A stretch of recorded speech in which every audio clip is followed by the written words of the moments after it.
My name is James Rowlands. In 2015, I teamed up with my friend Dan White to create the Wnr145 podcast. Since then, we have been giving you everything that's happened on the WWE Network. Now, in 2018, not only are we live for the Big Four events and every NXT takeover, but we celebrate 20 years since the birth of the Attitude Era. Plus, every month we'll bring you 205 Live, collections, new content, W pay-per-views and latest news on the WWE Network. Until we've watched everything, we are with you, and we are the WNR.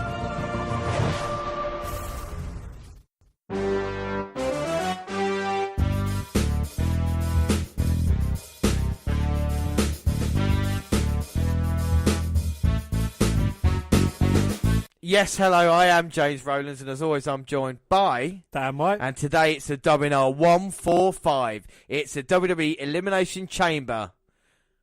But before we start anything, let's do the alternate intro. So, alternate intro, we do this every week, and let's do this one now. See, there's three kinds of people: dicks, pussies, and arseholes. Pussies think everyone can get along, and dicks just want to fuck all the time without thinking it through. But then you got your arseholes, Chuck. Then you got your arseholes, Dan. And all the arseholes want us to shit over everything. So pussies may get mad at dicks once in a while, because pussies get fucked by dicks.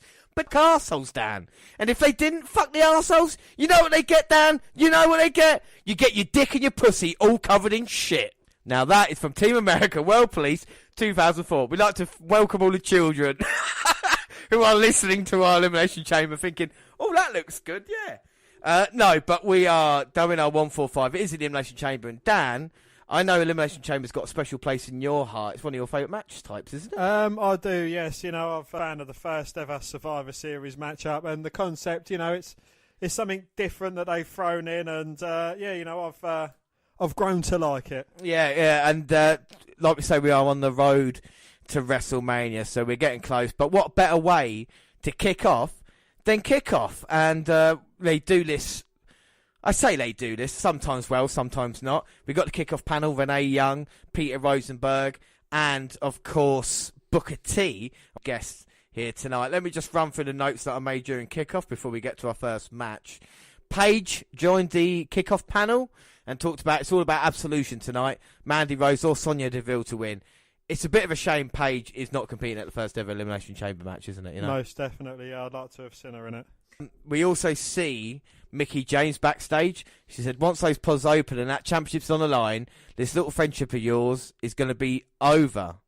And that's Mickie James to Sasha Banks and Bayley, not the other way around, which you might have thought. Rosenberg has got a Monday Night Rollins t-shirt. He's such a mark, do you know that? And breaking General Manager Kurt Angle, Raw General Manager, is backstage saying Jason Jordan will be returning after WrestleMania. But we do start with our kickoff match, which is, Dan? It is It is Ganderson versus the Miz Taraj, Bo Dallas and Curtis Axel. Yeah, and it's weird to see Miz Taraj actually getting a pay-per-view match. It just shows how thin the roster is at the moment with all the multi-person matches on the main card. But yeah, it is, like we say, the match has just started, but we should explain, if we haven't already, if it's the first time you ever listened to us, we've got 3 prediction tables. Dan, do you want to just fill everybody in what they are? We've got a pay-per-view prediction, which is a WWE pay-per-views. We've got a NXT prediction league, and we've also got a bonus prediction league as well. And, of course, this will be going towards our pay-per-view predictions. Dan, you've had a cracking start to the year, haven't you? I've had the greatest start ever, and I owe it all to you, James, because you are making me wear this Enzo Amore certified G. You can't teach that T-shirt, and it's been somewhat of a good luck charm. As much as I hate it, it's been a good luck charm. You got to credit that, you know. I'm, of course, wearing the custom-made WNR podcast. If anybody's interested in a WNR podcast T-shirt, because we do have some, don't forget to drop us an email at WNR podcast @gmail.com. But we're looking for points tonight. I'm looking to finally get on the board this year. I'm 1-0 down with a Rumble, and with NXT's, Dan got a perfect score as well. So there ain't no stopping them at the moment. So let's open up these envelopes. Of course, at the moment in time, only 6 matches announced for the Elimination Chamber. If there are any more, we have got a couple of blank spaces because we are, of course, watching this live. Should say in the early going, it has been all the club. There you go, not the bar. It's been all the club. Anderson and Gallows just completely destroying Axel. I wouldn't think of it another way. So who's to start us off today? So with the promo, there wasn't really much of a promo to go by. This match has kind of just been thrown together for the sake of, filling the card, I suppose. Or is it a prelude to maybe Balor and The Miz feuding over the Intercontinental title? Well, we could have a 6-man tag team with the Balor Club and The Miz and The Miz Taraj. But James, get us off to losing ways for you. Who have you gone for in your predictions? Well, Dan, I have gone, and this will surprise quite a few, because I've been changing up my predictions recently, and we all know this. And I have gone for this one, as you see, Elimination Chamber hanging overhead, ready to people to be into it today. First ever, I'm stalling for time, aren't I? It is the club that I have gone for. I have gone for the club as well. I mean, if Miz Taraj win, then that would be a bigger upset than CM winning the NXT title off Drew McIntyre. Do you know, I was going to say Jinder Mahal, Randy Orton, but you'll just bring that up, Dan. You know, anybody who doesn't know what we're talking about, go back and listen to all our old stuff. It's like the Marvel Universe, our old podcast, all dot together, all become one. We have been doing it for a while now. I would hasten to say that this, Dan, is our 50th WWE pay-per-view watching. Wow, the half century. It's not, but I just thought that's a good enough number. How long have we been? I'm not even going to work it out. Because by the time I do, it'll be over. What's going on? Well, the club were in full control, just as I was saying, coming back onto it. Bo Dallas has pushed Carl Anderson off the top rope. Stupidly, he went up to the top rope in the Miz Taraj's corner, which is something you don't do. No, you shouldn't do. But, so keys to victory, James. What have the club got to do to put down the Miz Taraj? Well, I just think, it would be quite an easy match because the Miz Taraj is shit. But, the club are a good tag team. And you got to remember, this time last year, they were tag team champions or around there, and I think they've dropped off a little bit. The Finn Balor reunion's helped them out, and I think they need a strong showing here to show what they can do as a tag team to build their reputation back up again. I think what I want to see from them is not worry about Miz Taraj, just destroy Curtis Axel and Bo Dallas and show that you belong to be featured not only on the main card, but potentially the tag team title picture. Who the Bar versus a Cruz and Titus and or Titus Worldwide is not really exciting. So what did Miz Taraj? You play devil's advocate, Dan, even though you have gone the Bar. What did Miz Taraj have to do if they want to win this? Well, we know they're a fan of their sneaky tactics. Trying to sneak a win would be handy. Distract the referee, hit him with a low blow. Finish him. We are talking about there's only one former NXT champion in this match tonight, and that is Bo Dallas. Yes. I mean, he's not reached anything else since then. But he did have that potential once upon a time to get to them heights. Well, sorry, I don't mean to interrupt. I think that's an excellent point. But I feel with Bo Dallas even, you need to put him with Bray because Bray's doing nothing at the moment. You stick him as the Wyatt family, call him Bo Wyatt or whatever it is, and I think those two can really. You talk about, creating a great tag team. They're brothers, and if people don't know, then you build into that as well. And especially Bo's look at the moment. In recent times, we're used to that kind of clean-shaven look, but I know he's got full-on beard now, hasn't he, He has. He's starting to get a beard. But at the moment, the Miz Taraj are working really well. They're frequently tagging in. Curtis Axel there going for a pinfall. It's not that. It's like these two guys. They could be a legacy part 2. Yeah. It's you got the IRS's son, you got Mr. Perfect's son or Kurt Hennig, and they could form a great tag team with what they've had before. Yeah. He could Curtis Axel, he could chuck in a version of the Perfect Plex in there. Yeah, and I think they've really missed the boat on Curtis Axel. I really do think there's potential there. You look at him, and you could say he's maybe cookie cutter wrestler, but he does look like a WWE superstar. There's no doubt about that.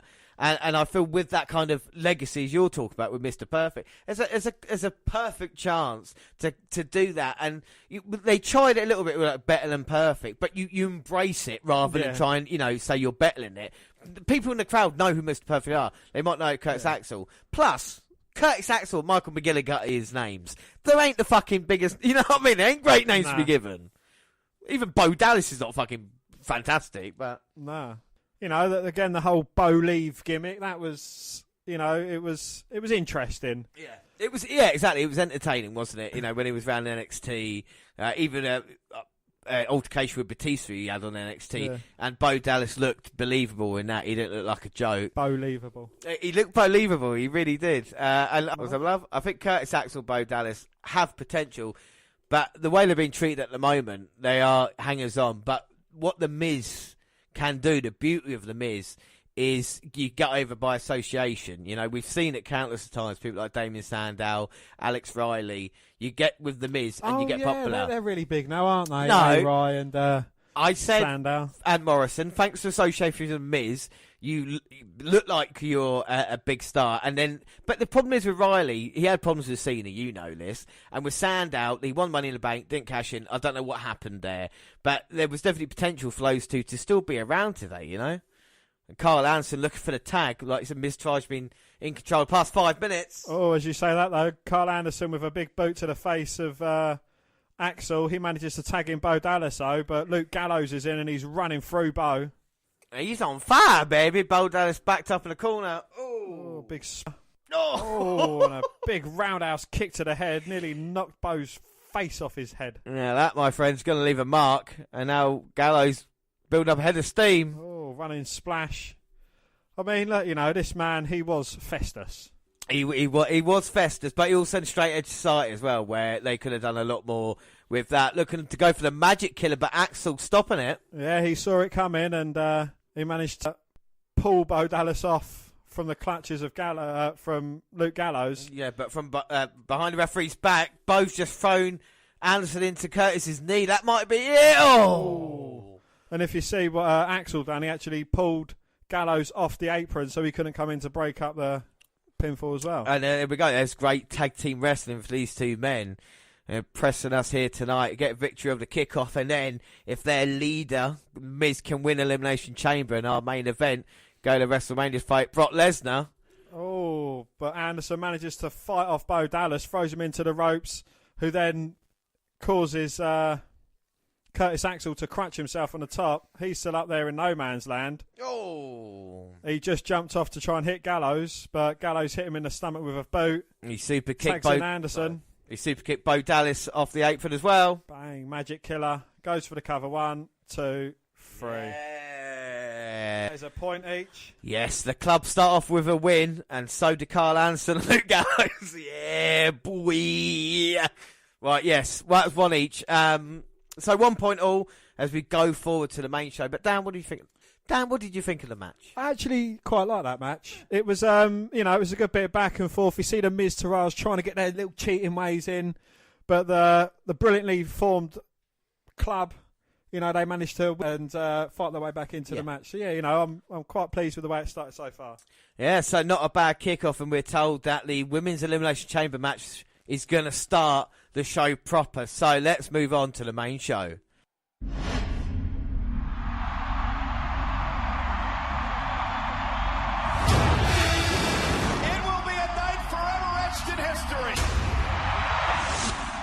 Welcome to WrestleMania!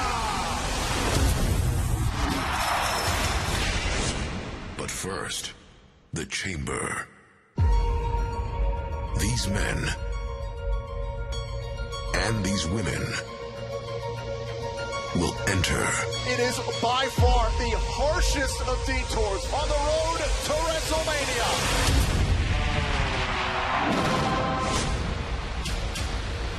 All here for one definitive purpose. For the first time ever, 7 men compete. The winner of this match gets Brock Lesnar at WrestleMania.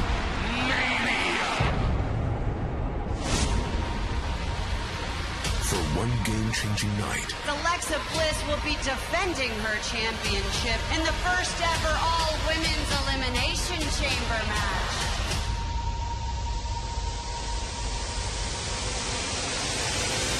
Plus, Ronda Rousey is here! As the questions mount, Ronda Rousey will be signing her Monday Night Raw contract. What does this mean? The answer You ready? will be found inside. You feel it? Tonight, the chamber This is your determines life. This is your who story. will be worthy. This is your moment. You gotta go for it, bro. The road I'm doing the work. I'm spending the to time. WrestleMania Man on a mission as me. continues To be what I'm destined to be. now. Man on a mission as me.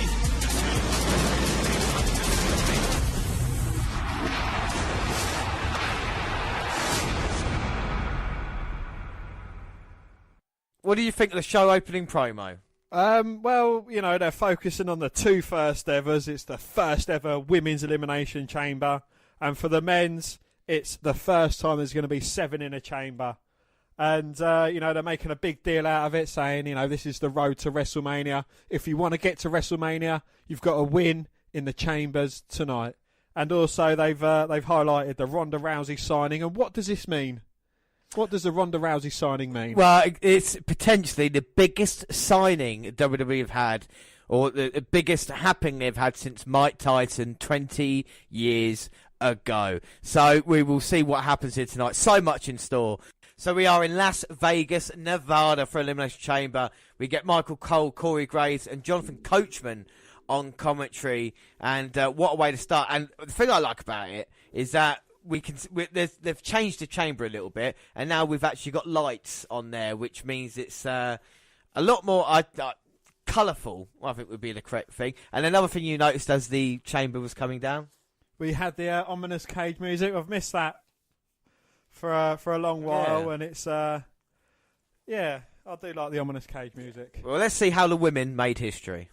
There is a revolution with women in sports. What do you say, ladies? You make history once again. Alexa Bliss will be defending her championship in the first ever The first time ever. revolution 6 women will step inside of the intimidating Elimination Chamber. into an evolution. This chamber will ruin other friendships. In the chamber match, I intend to walk out as champion. The Elimination Chamber match is every woman for herself. Belly to belly. Punch the leg on Sasha. Belly with a huge win. Which makes it much easier for one of us to become the next Raw Women's Champion. Oh, Absolution on the attack of Mickie James. Bliss dragging Mickie out of harm's way. If Absolution works together in the Elimination Chamber, we're all screwed. You can play nice all you want, but come Elimination Chamber, I am coming after that Raw Women's Championship. We know Sasha and Bayley are friends. Mandy and Sonya are friends. Can Alexa rely on Mickie inside the chamber? Mickie James coming to the aid of Alexa Bliss. Double team on DeVille. The question is, will it be every woman for herself inside the chamber?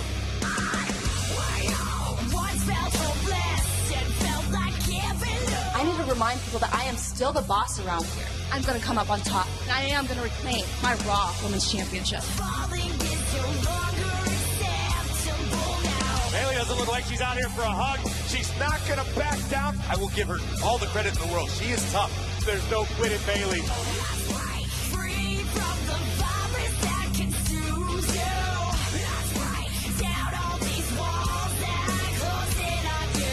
Absolution is a symphony of carnage. We demand the spotlight.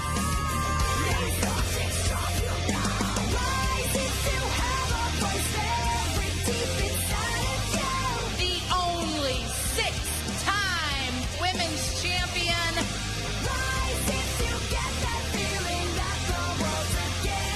I'll face whatever woman put in the Elimination Chamber match, but the fact is, I'm walking in and walking out of WrestleMania Raw Women's Champion.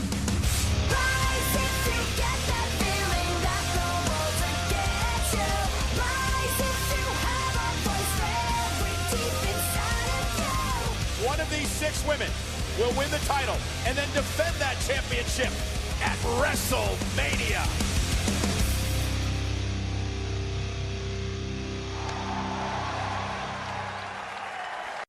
What a promo that was. I mean, if you look about how much history the women have actually made in professional wrestling these past couple of years. It is shown there on that video. First Hell in a Cell, first women to main event a pay-per-view, first women's Royal Rumble match, and now the Elimination Chamber. What some people call the Devil's Playground. That 6 women are going to go in tonight, and not just any 6 women, 6 true stars on the Raw brand. We're going to have Alexa Bliss, the women's champion, Dan's favourite. Bayley, who's huggable as ever, and has got a massive chance here tonight. You've got Mandy Rose, of course, part of Absolution, alongside Sonya Deville. And then Mickie James. Can she make those dreams come true here tonight? And then the legit boss, Sasha Banks, will pick to win. But will it be my pick on the predictions? We'll find out. We'll find out as well who's going to start in the pods and who's going to start in the ring. And of course, Elimination Chamber match, quite basic. Anybody's never heard it before. There are 4 pods, and after 5-minute intervals, the person who's drawn by light, I guess, comes out. I think it is a light that draws him, really, nothing else. And here comes the women's champion, Alexa Bliss. Doesn't look happy, but can she make history tonight and walk out women's champion? Spin Chamber, we've got a few Elimination Chamber facts as well. Just little things that we've put together. We like to do it usually on the pre-show, but of course no pre-show here. Well, not surprising, entering late ends up being an advantage in Elimination Chamber. It's a logical element of the in-match story. The wrestler who gets to wait in the pod while the others wail in on each other is more likely to win. To this point, 6 winners have entered from the number 5 spot, and 5 victors have entered last. W has told its share of prevailing despite the odds narratives low. The number 1 entrant has won 4 times. It's not starting off the bat that superstar should want to avoid as much as coming in during the middle of the action. So we've seen Alexa Bliss coming out here and Sasha Banks, so we've got to worry about those 2. Only 2 wrestlers ever won the Elimination Chamber for number 3 spot. And Elias won't have to worry about that position later on because he's sent to enter last after defeating Strowman and Cena to earn that right. And The Miz, on the other hand, will be the first man thanks to his recent loss to Cena. So at least we know which way it's going to go in the men's, but with the women's it might be a little bit different. So Dan, let me know, as Sasha Banks is out here, who have you gone for in this match? Well, James, I have gone for the love of my life. Oh. Alexa Bliss. Yes. Fair play, Bliss. Yeah, I got to agree with you there. Alexa Bliss gets the victory for me as well. You can't back Bliss, and we were talking about, and we've got an amazing fact about Alexa Bliss as well, which Dan brought up, and it's simply amazing. I can't go against Bliss. Can I just point out that they've actually got the metal grid on the outside of the ring. It's normally the metal grid work. They've actually got that covered up. They've got what, inside the ring? Outside the ring. If you know, like the bits in between the pods. Do you think that will be for both matches? I don't know. The chamber match is brutal, and like I said, the amount of metal that is there. I mean, it's 500 million miles of steel chain and stuff. I don't know if that's... Oh, yeah, no, I see what you're saying, yeah. I know they are just the wafer-thin mats. Yes, but I would think that would be fair because they might be taking a few bumps. It might be the same for both. So, but as you see, we've got the lights under the chamber, which I think we've always had. It's just the new lights on the side here. And Mickie James and Alexa Bliss get face-to-face. Yeah, because didn't Triple H... There's been a Triple H when he was selected, and the lights come up, and his face kind of lit up, and the lights, they was in the perfect position, and he just looked really demonic. Yeah, I think they've had them for a while, but I think the ones on the outside are definitely new. Them ones definitely are, yeah. I'll tell you what we'll talk about quickly. Weirdly enough, we'll speak about last year's chamber match, right? So we're just going to go through the results quickly. Can you remember, Dan, what the main event was for last year's chamber? Bray Wyatt. It was Bray Wyatt. Yeah, I completely forgot. I had to look it up to realise that Bray Wyatt was in... Because he lost at WrestleMania to Randy Orton. He did after Randy Orton won the Royal Rumble after I predictably called that. Yeah, okay, right, get over it. It's a year ago now. Yeah, Bray Wyatt defeated John Cena, The Miz, Baron Corbin, AJ Styles, and Dean Ambrose. This was this SmackDown Presents Elimination Chamber. What's weird about that is Bray Wyatt is nowhere near the WWE title picture now, is he? No. John Cena and The Miz are in exactly the same positions. Corbin and Styles are still feuding over the WWE Championship from a certain point of view. And Ambrose is injured. What did the women do last year? Well, Alexa Bliss lost her SmackDown Women's Championship to Naomi. And, of course, you had Natalya versus Nikki Bella in a singles match, ended in a double count-out, which is a bit boring. I'm still annoyed by that result, yeah. And also, Becky Lynch beat Mickie James in a singles match. Well, so the women were doing a fair bit then last year's. We've just seen the two lesbians, it looks like. Absolution and All White coming out here. Mandy Rose and Sonya Deville. But we also can't forget that one of your favourites and one of my favourites also won. I mean, Mojo Rawley defeated Kurt Hawkins and Randy Orton defeated Luke Harper in singles matches. Yeah, good one. Good one. And we also have Dolph Ziggler, who, people might say, why did he sign? Signing the new contract with WWE was a great bit of a move because he'd be treated better, even though he hasn't been. Well, last year at Chamber, he was losing to Apollo Crews and Kalisto. I know it was a handicap match. I know it was a handicap match, but he still lost. And elsewhere, the tag team titles on the line as well. Yes, American Alpha, Chad Gable and Jason Jordan. They won by last eliminating the Ascension. It was a tag team turmoil match. So it is Bayley to start with Sonya Deville. Wow. So Sonya Deville and Bayley start us off. We'll be keeping an eye on eliminations and there's wabbly wobbly inflated people. Way. So we've both got Alexa Bliss, but who do you think needs a victory in this? You can say Bliss, I won't. I'm going to stick with Bliss needing the victory as well. I don't think it's the Absolution members' time. Mandy Rose, Sonya Deville. I do think that Bayley and Sasha Banks are going to clash. Mm-hmm. Mickie James, I think she's just a spot filler. Yep. And so, that only leaves Alexa Bliss. She's kind of came out on the losing end the last time she actually had a move. Yeah, and that was against Charlotte. So, she needs a W in her column. She's not been very successful. Like here last year, she lost to Naomi, who's kind of slipped down the card a bit.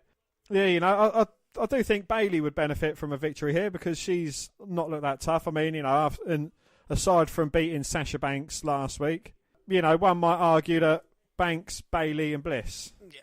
Well, that's brought up great. I can't believe Bliss has not defended her women's title since Survivor Series. She didn't defend it Survivor Series. She didn't defend it either yet. So you have a go at Brock Lesnar for not defending his title. Hang on, right? Hang on, yeah. I'm going to make the same argument Bliss does.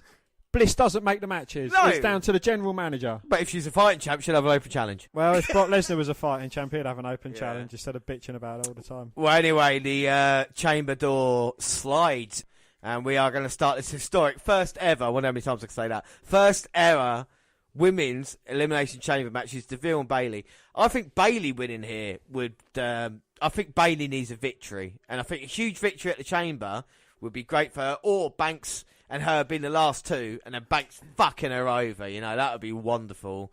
And then we have a legit boss there as a women's champion. But what does Bliss have to do if she wants to hold on to the women's title? Come out last. Yeah. I don't know. I think she needs to try and rekindle her alliance with Mickie James because, you've got the Absolution members that are team up. You've got Sasha Banks and Bayley who are friends. I'm not sure they're going to be too friendly after this bout, but it's everyone's got their own little 2-on-2 team, two teams. So. And Bayley at the moment slamming Deville into the turnbuckle. I've not been that impressed by Sonya Deville, I'm not going to lie to you. She's not really shown me anything that no one else has, if you know what I mean. No, she's not got a standout character. I think that kind of hampers someone in being brought in as Paige's understudy. Yeah. As part of Absolution. I don't think Absolution needs to be a thing now, unless they turn it into a tag team with kind of Paige managing, because it's not really worked, has it, at all? And I don't think Deville, even though Deville and Rose are involved in this match, I don't think they've improved that much or deserve a spot on the card. You think about, look, Naomi and Becky Lynch aren't probably going to be featured at Fastlane unless it's in Charlotte's corner, and yet over on Raw. You know what I mean by that? There's Carmella. I mean, when's the last time she was used properly? I mean, I would use Carmella properly, you know what I'm saying? Uh-oh, Bayley's in trouble. What is she on, Raw? Oh. It's Carmella on Raw. No, come on, SmackDown. But Bayley climbs Spider-Woman's up the cage. Oh, but Deville going after Bayley. Pulling Bayley off. Oh. Looking to ram her head first into the cage. Bayley with a backslide. Looking to return a favour to Deville. Deville blocking. And Bayley blocking as well when Deville gets her upper hand. Who's going to eat the metal first? Well, this is not going to end well for someone. They're both trying to jockey for position. Yeah, exactly. Get the go behind, and it's Deville who rams into the cage. And she might be knocked out here. Bayley saying, oh, it's my opportunity. Bayley rolls DeVille in, but DeVille managing to kick out. So who's your money on coming in next then? I've gone for Mickie James. You got Mickie James. I'm gonna stick with my absolution plan and go Mandy Rose, and they're gonna team up on Bayley until Sasha Banks and Mickie James comes out. I think Bliss will be last. I know you didn't ask me who my last would be, but no, I didn't ask you who's second, third, or. I actually asked who I think everybody's going to be. Yeah, I think Bayley will come out second, and Bayley now going to go to the top. Banks watching on. She looks like a wax figure there, stoic. Oh, but DeVille rolling to the out. She's going to be safe there. Bayley adjusting her position. Here comes Bayley now. Oh, drops the elbow off the top there onto the heart of Sonya Deville. Rolls her back into the ring again. Can Bayley get her first elimination? And Deville might be gone. One, two. Oh. Deville managing to kick out. There we go. 10 seconds until number 3 in the first ever Women's Elimination Chamber match. Who's it going to be? Bliss, Banks, James, or Rose? Mandy Rose. Oh. Are you sure you haven't seen this before? How can I, Dan? We're live. Mandy Rose coming out, getting hung up in the second row. And Bayley the fact, I like. Straight to work on her. And Bayley going straight to work on her. The thing I like about watching the results is that I can guess it and actually feel smug about it. But James, there's no points on the line. Yeah, I know, no bonus points. No, there is a bonus point for on the line for everywhere. Well, no. Mandy Rose. Is that her name? Liv Morgan? Mandy Rose. Mandy Rose come out. Mandy Rose came out and looked to be helping Sonya Deville, but got caught by Bayley, who was all ready for the attack. And Bayley going from corner to both members of Absolution. Irish whips them into the same corner. Can she go for a double Bayley to Bayley on them? Oh, she might try. She's building momentum up now. Oh. But Rose managing to duck out the way. And now this is where Absolution can get the upper hand. Oh, Deville thrown to the outside. Manages to catch herself. Oh, but Bliss with a forearm to the face of the pair of them. And Bayley now showing what she can do. She seems at home in the chamber. And again, as I say this, every time I praise a wrestler, it just get punched in the face by Mandy Rose and then speared by Sonya Deville. And instead of taking advantage of this, they're just taunting and smirking. Is being picked up by Deville and Rose. Oh, round back first into the cage. That has not got to be comfortable. Oh, for my the third God. time, and she just bounces off and lands on them wafer thin mats. This is sickening. Instead of bragging about it, why don't you go and pin her, you fucking idiots? I know, and Banks saying that as well, I think. She's saying, what the fuck are you two doing? You do know they're coming out to the match, don't you? Like, they're not... Yeah. They're going to come out to beat you up. It's not like they're managing or something like this. They will be in the match eventually. Well, they're kicking Bayley into the ring. Deville with a cover, but Bayley managing to kick out. Bayley is so tough. And Mandy Rose thinking that Deville didn't cover her properly, so she has a go and only gets a 1. We've seen Bayley have wars in NXT, especially with that woman over there, Sasha Banks. But, I mean, we know the heart and the toughness of Bayley. Something we haven't seen on Raw, and she's going to have to show it all here tonight as Deville and apart. Well, can she absorb the punishment for long enough for someone to come out and aid her? Because, you know, the other 3 left are theoretically faces at the moment. Yeah, and this is the thing. It's all about endurance of Bayley. It's like a fighter, you know. He's got to last those last 10 seconds without being knocked out. Bayley kicks out again. They're moaning about it. Instead of moaning about it, why don't you just get on your adversary? What's that, my love? Every woman in this match is a former women's champion, apart from the 2 that are taunting and taking their time. And I just thought of this. Wouldn't you rather want to see Peyton Royce and Billie Kay here than you would these 2? Do you know what I mean? A million times, yeah. Anybody that doesn't know them, you probably know them after the night after WrestleMania. The iconic duo. They're much more entertaining, and I think vicious in a match like this. But they're giving Deville and Mandy Rose a chance, and at the moment, I don't know. Well, they're up in the cage, in the chamber. They was working away at Bayley. She's trying to fight her way back, bless her, but she just can't get into it. As soon as she gets some headway, they just shut her down. Oh, but 10 seconds to go until entrant number 4 in this match. Banks. It's got to be, isn't it? Hey, Sasha Banks. Yeah! And now Banks coming out here. She wants some. They said, oh, you want some early, do you? And now this match is going to get turned up a little bit. Well, the boss is in the chamber. Oh! She bounces Mandy Rose head off the inch-thick Lexan bulletproof glass. Plexiglass. Now, forearms. Mandy Rose in all sorts of trouble. And here comes DeVille to try and stop Banks. Sasha Banks into the cage. What did she do there? DeVille went for a clothesline. Banks dodged, and then DeVille placed her arm carefully into the chamber. Oh! And Sasha Banks with a double knees to the chest. Sorry. Knocking DeVille down. I do. Well, I said this a couple of years ago. She fights like a male wrestler, and that's not it's just a viciousness. I've not seen anything like her, and we might see something like her later on when Ronda Rousey signs a contract, but that's a completely different matter. At the moment, we're focusing on the first ever WWE Women's Elimination Chamber match. Well, whereas Shayna Baszler looks like a male wrestler. Yeah. Oh, and it just looked like Banks was having a little bit of luck. DeVille and Rose stopped that. But she's got DeVille stacked up in the corner. Oh.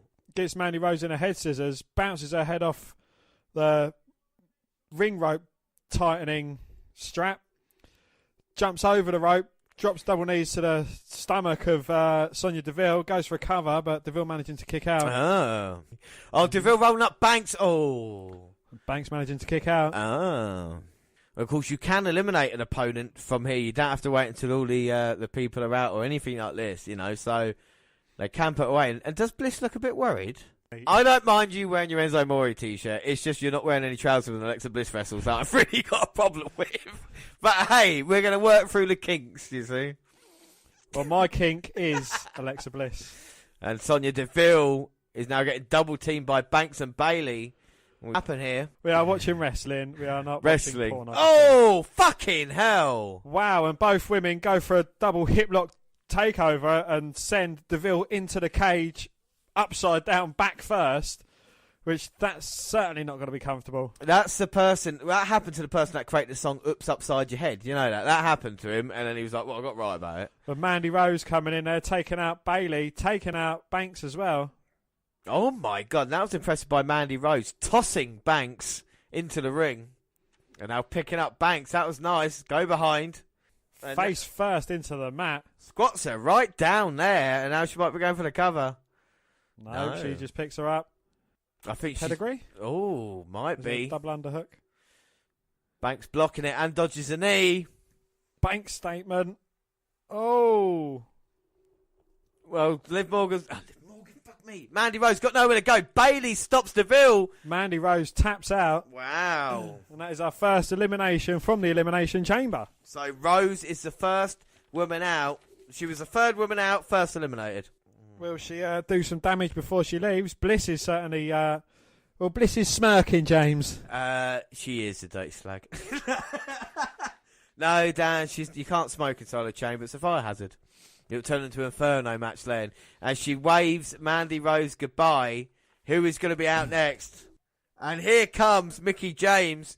And oh my God, James is just the best thing I've ever seen ever. What talent James has got. And now she's come in, Lufez press to Sasha Banks, beating down Bayley. This might be a chance there. She dressed like Wonder Woman. Yeah. Oh, she's kicking it to both women. Oh, double clothesline takedown for Banks and Bayley. A kick for Sonya Deville when she was thinking about getting up. Mickie James going to look for the DDT, but Banks throws her up. Oh, no, reversal by James. Oh, Mickie going for it twice, and now net break on Bayley. Lovely work there between these three women. And now Banks running into Bliss. Fuck me. Running into Flapjack and Nip Up. That's a good name for a tag team. Flapjack and Nip Up. Yeah. Come here, Flapjack. And James is on fire. She's on fire, baby. So's Miss Mickie. Oh, I forgot Sonya Deville was in there. I think everybody did. Rams Mickie James into the chamber. Oh, James blocks a second attempt, though. Elbow to Deville. Bounces Sonya's head off the the chamber. And now picks up again, slams her side. Twice. And now she's in a very precarious position. But Mickie James... holding on. Oh, that's impressive. Hold on to the cage. Oh, a lovely Hurricane Rana there from Mickie James. Yeah, they're definitely put that pad in there because of all the shit going on. You can't risk it, though, can you? Look, I'm not... Their bodies are less than... No, I'm going to cut that bit. Anyway, Mickie James now. Mickie James looking to go up. Oh, where's she climbing to? Well, not very far because Sasha Banks stopped her. She gets a kick for her troubles. Mickie James resumes climbing. She's got a massive smile on her face. Well, we know Mickie James is a bit crazy as Bayley's looking to follow her up as well. Oh, my God. Both of these women now must be at least, 10 foot off the ground? At least 20 feet in the air. Both women taking big blows at each other. And you can't win from up there. Bayley just hanging on. Oh, wow. Mickie James kicking Bayley off. But James climbing on top of a pod. Yeah, that's what it means. Mickie James is the last woman standing at this moment in time. The chamber's higher. Yeah, the chamber's higher. The pods are a lot easier to stand on now. I remember RVD struggling like that. And plexiglass. Oh! Fucking hell. Lou Thesz press off the top. Deville's gone. And I think that is the end of Absolution. That is definitely the end of Absolution. Just in wrestling. Mickie James saying, yeah, you did it. You did it. Go on, girl. Banks stopping Mickie James. Oh. Backstabber. Bayley to Bayley. Uh-oh. 1, 2, 3. Mickie James has been eliminated. Well, at least now, Alexa Bliss has got a 1 in 3 chance of winning. Yeah, they've done a lot of damage. Been out yet. But James, maybe it was taken out of her coming off the top and all the way to the ground. You know, she's got the stuffing knocked out of her. And a nice double team by Banks and Bayley, who could maybe just catch their breath, eliminate Bliss when she comes out, even though she's fresh. Well, and then friends can go for the title. Yeah, but Bliss, she's shaking her head in disapproval. The one alliance she did make is out before Bliss gets into the match. Yeah, exactly. So there's no reason. There's no reason Bliss is not happy. And Bayley and Banks looking towards each other. They're like, well, should we get rid of her? And I think this is what both women now realise. They say, well, we're friends with each other. That's cool. We'll just wait for Bliss. I mean, how much trouble or how much shit, we should say, has Bliss caused Banks and Bayley this past year? You know, embarrassing Banks at pay-per-views and Bayley defeating her easily. She's trying to hold her pod closed. Banks and Bayley trying to force it open. Bliss climbing out the other side, though. Very clever from her. Well, you got to remember she's small, so that's probably an advantage in this one. You know, only 5 foot. Can get around small places that maybe Bayley and Banks can't. Wow, Bliss perched up on top. No, she's caught between Bayley and the Banks now. Oh, my God, this might be over right away for Bliss. Wow, she's got nowhere to go, shaking her head down. And now Banks and Bayley after her. They're stalking her, they're managing to close in on their prey. As they climb down, climb back up again. Yeah, that's it. Yeah, go on, quick. And they're trying to chase her down. And they just can't catch Bliss at the moment. Oh, now they're both climbing the chamber pods where Bliss is at. Trying to kick Bliss through fighting off. Trying to kick through plexiglass, see if she can get out. But now she's caught in a very precarious position. Oh, Banks helping Bayley up. Oh! Oh! There's a turn up for the books, isn't there? Well, look to be helping Bayley up, but she kicks her off. By any means necessary, we do say, and Banks there, sending Bayley down. Does she want Bliss all to herself, or is this going to cause a bit of friction between the two, well, now former friends? During that melee, Bliss has buggered off and hidden somewhere. Oh, Banks chasing after, but, you know, you've annoyed Bayley now, who's recovering. Oh.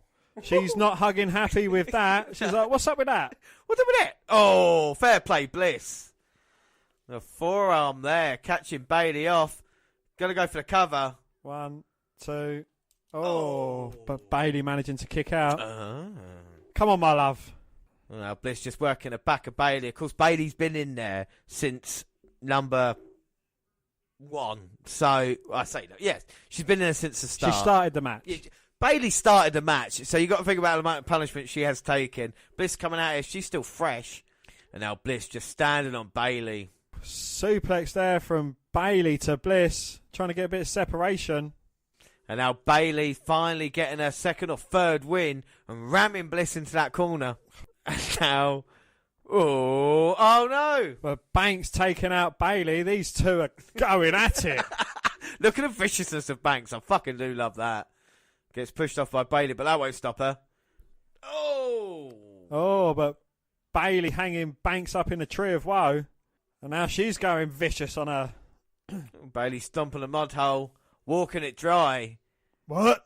And these two, well, look, maybe former friends, but it can only be one winner of the first ever Women's Elimination Chamber match. Only one can go to WrestleMania as the Raw Women's Champion. And Alexa Bliss has got involved in the melee now. Well, Banks stuck on top. Banks in the trio away. Bayley now on top. She's going to try and superplex. Oh, no. I thought they were going to do it. Bliss superplexing Bayley. I thought Banks might have come up then and German, but she's recovered anyway. Now it's Bliss and Banks. Bliss and Bayley down. Banks going to try and capitalise off the top of the turnbuckle. Who's she going to hit? She goes for a former friend. One, two. Oh, but Bayley managing to kick out. That's a bit... I don't know if Bliss maybe rolled out the way. Here we go. No, we're at the end now. Which way is this fantastic Elimination Chamber match? The women have definitely showed here that they belong tonight. Well, Banks is targeting Bliss. Banks is targeting Bayley. She's getting her stacked up in the corner, ready to drop them knees on the midsection. Here comes Banks. Oh, but Bliss ducks out the way. Banks catches her, though, between her feet, bounces her head off the middle turnbuckle. Well, Bayley had a little bit of a counter, but Banks saw it coming. Not only the friends, but they know each other so well. Banks saying, here we go. Going to finish it. Oh, Bayley to Bayley off the second rope. Can she capitalise on this? Going for the cover. No. Bliss rolls up Bayley. Oh, and she gets the pinfall on Bayley. Bayley has been eliminated. But Banks has just suffered a Bayley to Bayley off the top, so she's not going to be in great condition. And Bayley come at number one. Fortunately, just been eliminated. Bliss go for the cover. One, two. Oh, but Sasha Banks managing to kick out. And Bliss is going crazy on Banks now. Surely there can't be much left for her. Don't call me Shirley, but it doesn't look like she's going to have much longer in this match. And now Bliss is going up top. Can she hit the sparkle splash on Banks? Well, this will be over. Banks has taken so much in this match. Here comes Bliss. Oh, but Banks had the knees up. Was that a last gasp effort for Banks? Well, I think it is, but can she capitalise on it now? It's the first time Bliss, who's not been in this match long, has taken some serious damage off the top there. Whatever you call it, it wasn't effective then, and can Banks take advantage of it now? And there's Bayley. We've seen Bayley, and she's getting a few cheers, and she put in a hell of a performance. Yeah, well, we mentioned, she started off in the ring at this. She didn't get a chance of entering in a pod. Bliss, I'd argue she's more fresher. But I don't know now. She get the knees against the chamber. Well, she looks in serious trouble. Blocked. Fucking hell. She's just blocked Banks. She ducked out the way of Banks. Got a foot caught up in the chamber fence. And then Bliss has capitalised on that. And Banks is looking in a very prone position. Oh, my word. Can Bliss take advantage of this? Where's she going? You would think she'll throw Banks in the ring, just pin her. That must have wrenched the leg of Banks. Well, Banks just looks injured every time she takes a high impact move. I don't know if she's a great seller or if she actually, is seriously hurt. Well, is Bliss going for a high risk manoeuvre? Well, this might be a mistake. Banks slowly recovering. What's Bliss doing? No! Sparkle splash off the top of the chamber. She's got to roll her into the ring, but Banks statement locked in. Oh! But does it count outside? I mean, the referee didn't count the pin then. So, Banks is rolling her into the ring. Oh, that is brilliant. That is brilliant. Bliss trying to reach for that rope. Banks pushes off the rope. Tries to get it locked in again, but Bliss manages to get to a vertical base. Rams Banks into a corner. Well, this is desperation from Bliss. She needs to break it, and she does. Well, that was it over and done with them. Bliss managing to survive. Runs in. Runs into a double foot stomp from Banks, though. And now it's Sasha Banks. No, I wouldn't have thought we would have seen this. But the legit boss is bringing it now. She's looking up. She's looking for a high-risk manoeuvre now. The thing is, they don't want to just make history. They want to be remembered forever. And to be in the first chamber match, to have a moment that is shown on these video clips that we saw of Banks inside Hell in a Cell. Oh, but Bliss making her way up to the top of the chamber. Uh-oh.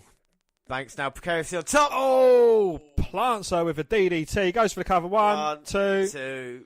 And Bliss wins. Bliss wins. Bliss wins. All right, chill out. Alexa Bliss wins a absolute fantastic match there. So not only is the beautiful lady the first ever Raw Women's Champion and SmackDown Women's Champion, but she has won the first ever Women's Elimination Chamber.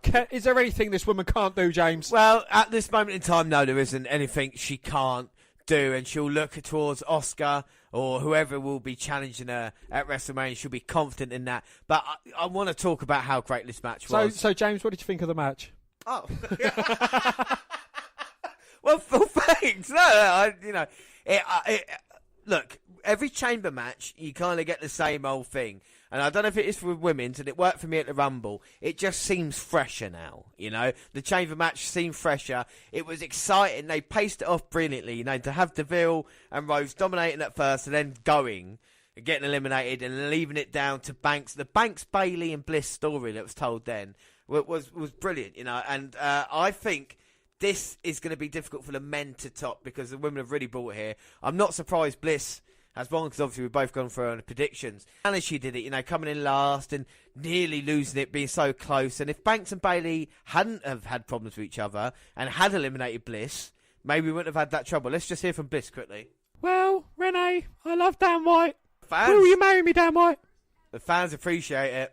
What a moment for Bliss. She didn't get this at the Rumble, did she? She didn't get it anywhere else. Not yet. Alexa Bliss is still on our screen. And look how annoyed Banks looks. And what did Bliss say, Dan? She said, well, this is for the women and children watching at home. She said, I did this for you. She said, dare to dream and dream big. This just proves you can do what you want to do. Bang! Mic drop. Yeah, I was saying kayfabe, and then Bliss brings it back. Well done, girl. She is right. There is no one better than her. It's difficult to argue now, isn't it? No. I believed in you, Bliss.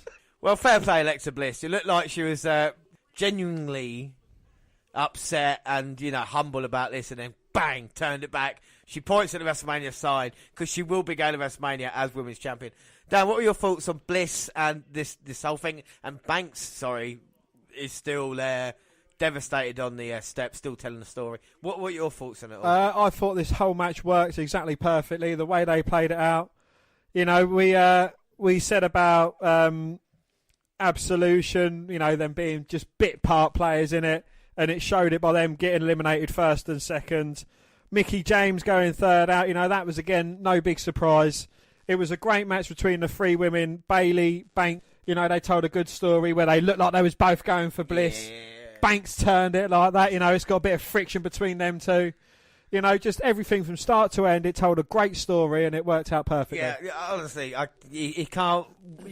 You do not want to... You can't get a better start than that on a pay-per-view as what we just have had here. Let's hope the rest of the card can live up to that. After that, predictions, we got off to a cracking start here. Another point for us each. It is 2-2 as we move into our third match, whatever that may be. At the moment, we've just seen a network advert for WrestleMania. Of course, we will be live for WrestleMania the weekend, April 7th and April 8th. Oh, we're backstage to see Ronda Rousey's dressing room. Kurt Angle's gone into Ronda Rousey's dressing room. So it is going to be Matt Hardy versus No Direction Bray. And Strowman, we hear words from him in the day, and he looks ready to win here tonight. He wants a dominant performance. Will we see it from him? I don't know. Michael Cole, Corey Graves, Jonathan Coachman commentary. We've seen him before. We're talking about him again. The coach kind of settled in, isn't he, really? I quite like him on the commentary at the moment. It's as if he's not been away. Yeah. Better than up next, it is tag team title. Raw tag team titles on the line. The Bar Worldwide. And this is a match we are looking forward to, Dan. So here come Titus Worldwide. Dan? We've seen Titus O'Neil and Apollo getting a couple of cheeky victories over the Bar, by hook or by crook. I'm not sure if they're going to be able to step up to the plate tonight, but, getting victories over tag team champions, it does make you worthy challengers. Yeah, they always seem to do it, don't they? That's the WWE way. The mid-card champion or tag champions always lose non-title matches until you get to the pay-per-view. January 9th is the last time the Bar be Apollo as it is now and Titus O'Neil. But yes, it is just Apollo. why is it Apollo? I don't think we talked about it. Because of that shooting. Yeah, it's a good thing to bring up, isn't it? That happened in Florida, I believe. Yeah, yeah. The fella's surname was Cruz, and they don't want anything associated with that. But, of course, Terry Crews has also spoken out on social media saying, well, they nicked the name off me anyway, so I'm glad it's been dropped. There we go. January 9th last time, the Bar beat Cruz and O'Neil. I don't know how great that is because, it's the last time they beat him, even though they've lost in consecutive weeks to them. But still, they've owned a victory. Hey, we might get a surprise here today. James, have you gone for a surprise to happen tonight? I mean, this is there's only been 2 titles on the line tonight. Have you foreseen a title change? I have seen a title change. Yeah, boy. No, I haven't.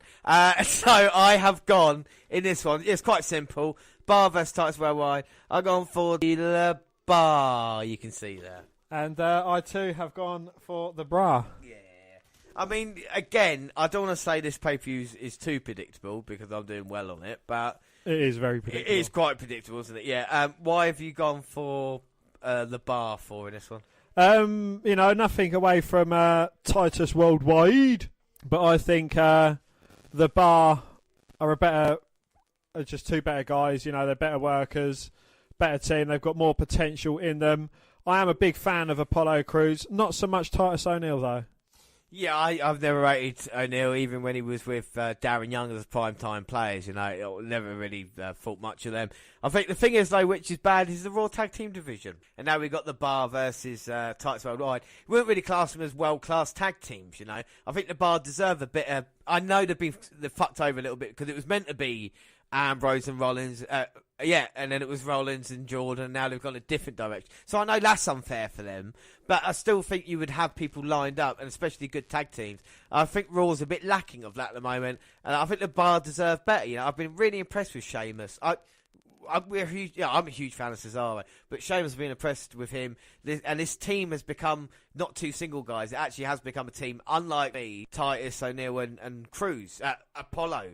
But I actually did think that the Bar was going to lose this match because, as rumours have it, Sheamus is going to take some time out to do some filming. No, if you've never heard another podcast before, just go back and listen to the last 12. Oh, wait a minute. Sheamus and Cesaro started off strong, but then Cruz showing his athletic ability, stopping that, throwing Cesaro back in. And now the match is finally going to start, and it's Titus O'Neil. Can he put Cesaro away? No, he tags in Apollo.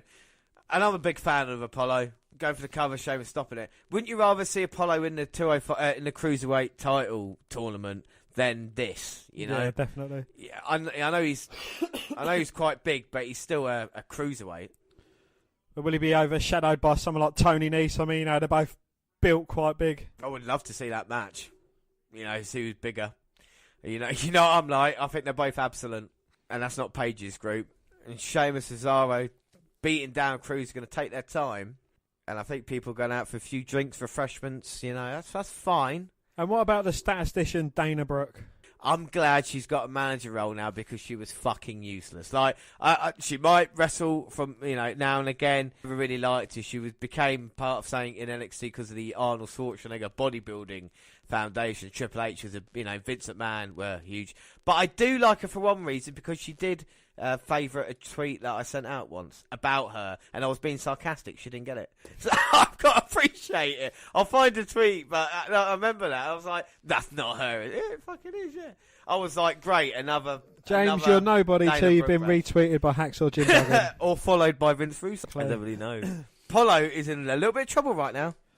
He is indeed getting a cover by Sheamus, but manages to kick out. And Sheamus straight back on it with a front face lock. So, keys to victory, James. Have we got any? Well, I think Cruz and fucking Jesus Christ. I think Titus Worldwide. Need to catch lightning in a bottle. I know they've beaten them a couple of times, but when it comes to the big show, they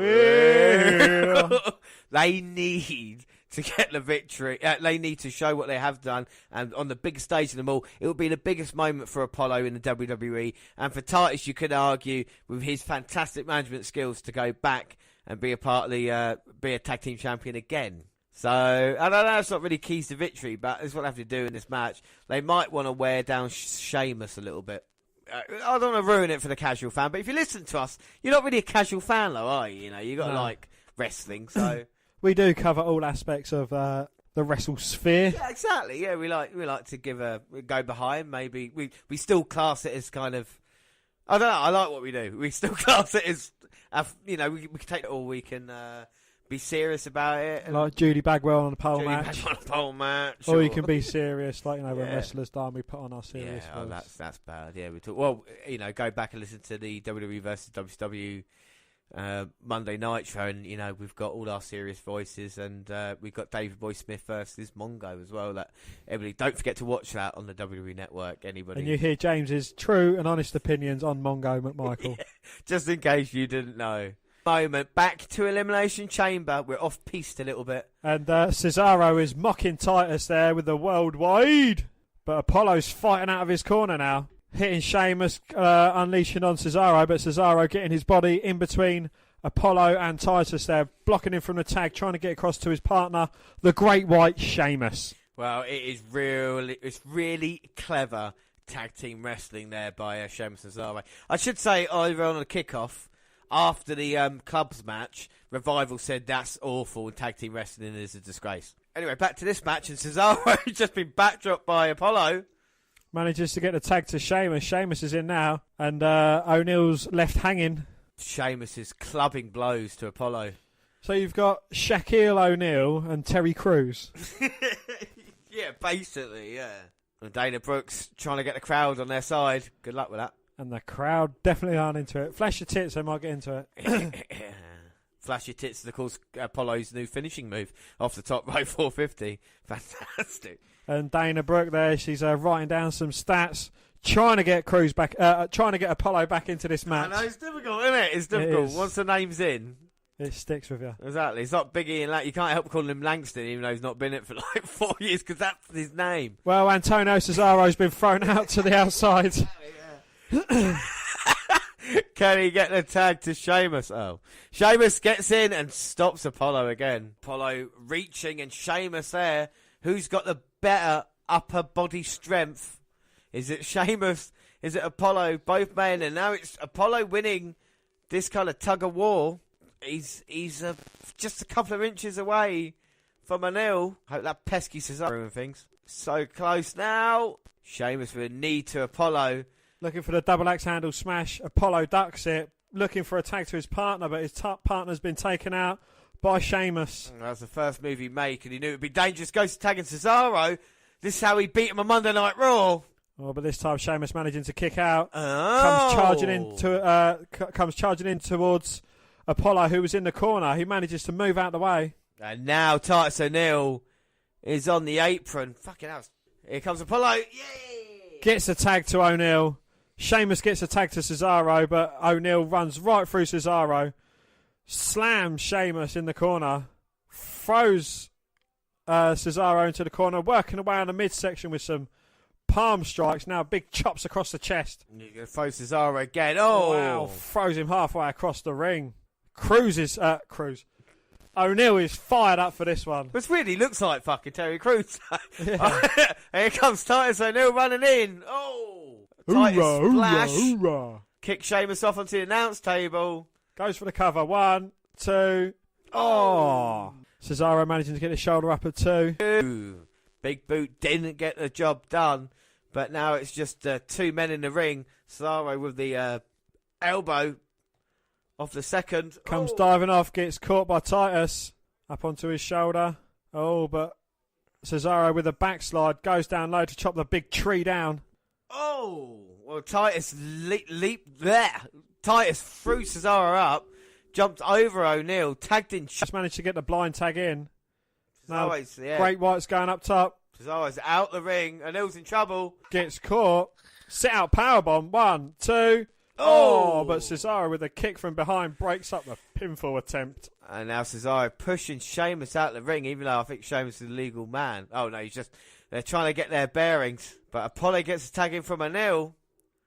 Oh, goes flying, takes out both members of the bar, and pretty much lands on his feet. That's what he can do. Can he get Sheamus in? Take advantage. Well, singles out the Great White. Going up top. Oh, flying crossbody. Goes for the cover. 2. Oh, but Sheamus managing to kick out. Standing moonsault. Gets the knees to the gut. Roll up by Sheamus. No. Apollo getting a 2.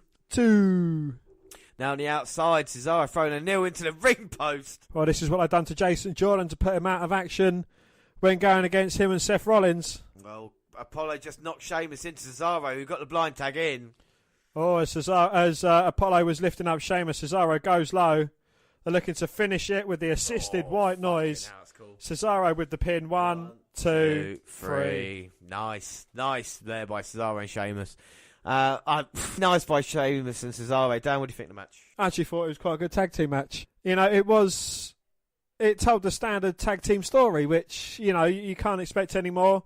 I wasn't expecting anything half as good as this, to be honest. You know, they had the classic working on one man, Titus getting the hot tag in, nearly coming successful, you know, almost got the sneaky win how he did before as well. You know, it told that there was a bit of friction between the two teams. I don't think the fans appreciated it as much as they should have done, but yeah, you know, I was happy with the match. Well, this is the problem, isn't it? Coming after the chain match, you're always going to have a little bit of filler there, and that's what it was. But it's a shame now they're probably going their separate ways. But after having, like I say, a couple of months worth of matches, they're finally getting a bit of chemistry, and now that'll be it. But I think Cruz looked impressive, but of course he got caught with a pinfall there, so maybe they've still got high hopes for Titus and Hill. He does a lot of from this, so I'm sure he'll be featured there. I guess Cesaro's not a part of Titus Worldwide now, but who's keeping count?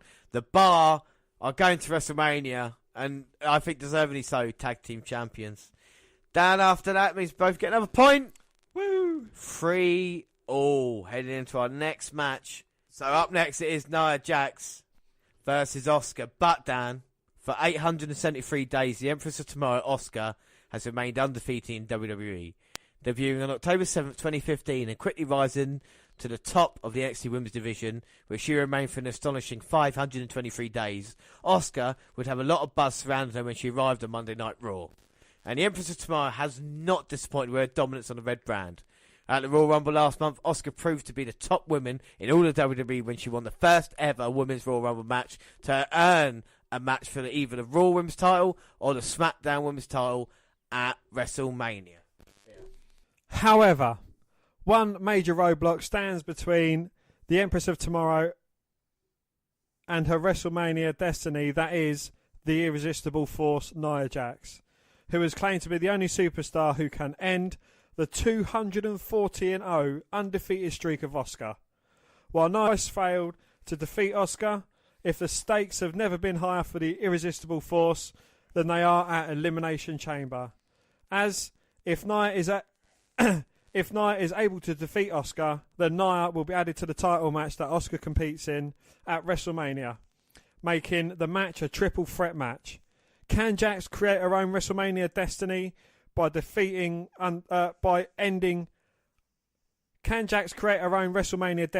ending Asuka's undefeated streak, or will the Empress of Tomorrow conquer Nia Jax on her way to WrestleMania? Let's have a look at the promo.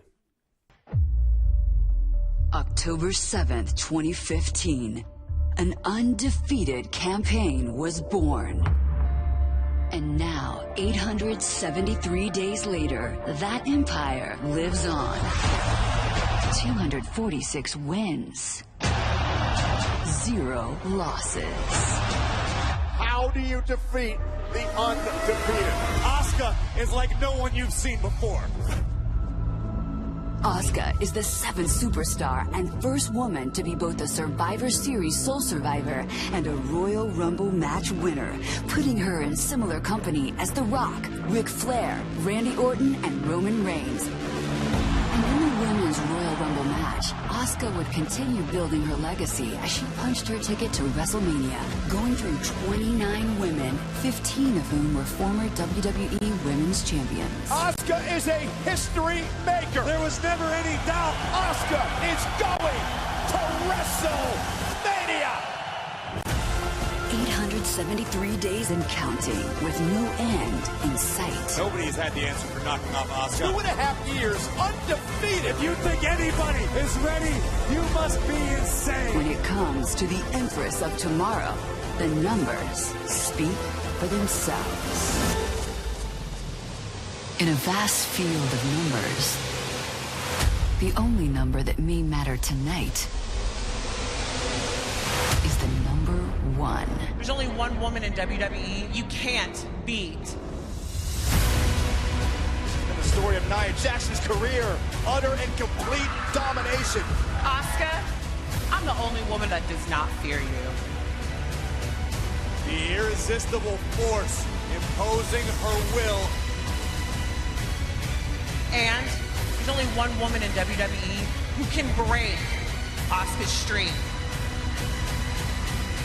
And you're looking at her. Tonight, Nia Jax has set her sight on ending the Empress's rule. Asuka's incredible undefeated streak is in serious jeopardy. And forging her own road to WrestleMania. If Nia Jax beats Asuka, we'll have a triple threat match for one of the women's championships at WrestleMania. 873 days of dominance could vanish in an instant. I'm gonna mess your pretty little face up so bad. I will fight. So you're gonna be wearing that mask permanently. And she will come out. When I'm done with you, Because you're not gonna be the Empress of tomorrow. nobody is ready You're gonna be the Empress for Asuka. of yesterday.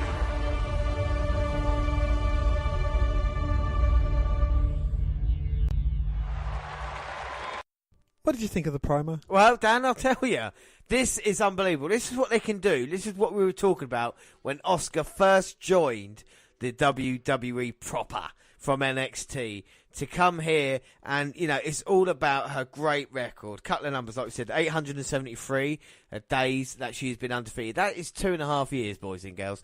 No one has been more dominant in the WWE history than she has right now, Asuka. Not a single blemish on her record. Can the irresistible force meeting the immovable object get the job done? They've done a great job promoting Nia Jax here as this kind of force of nature, which she is in her own right.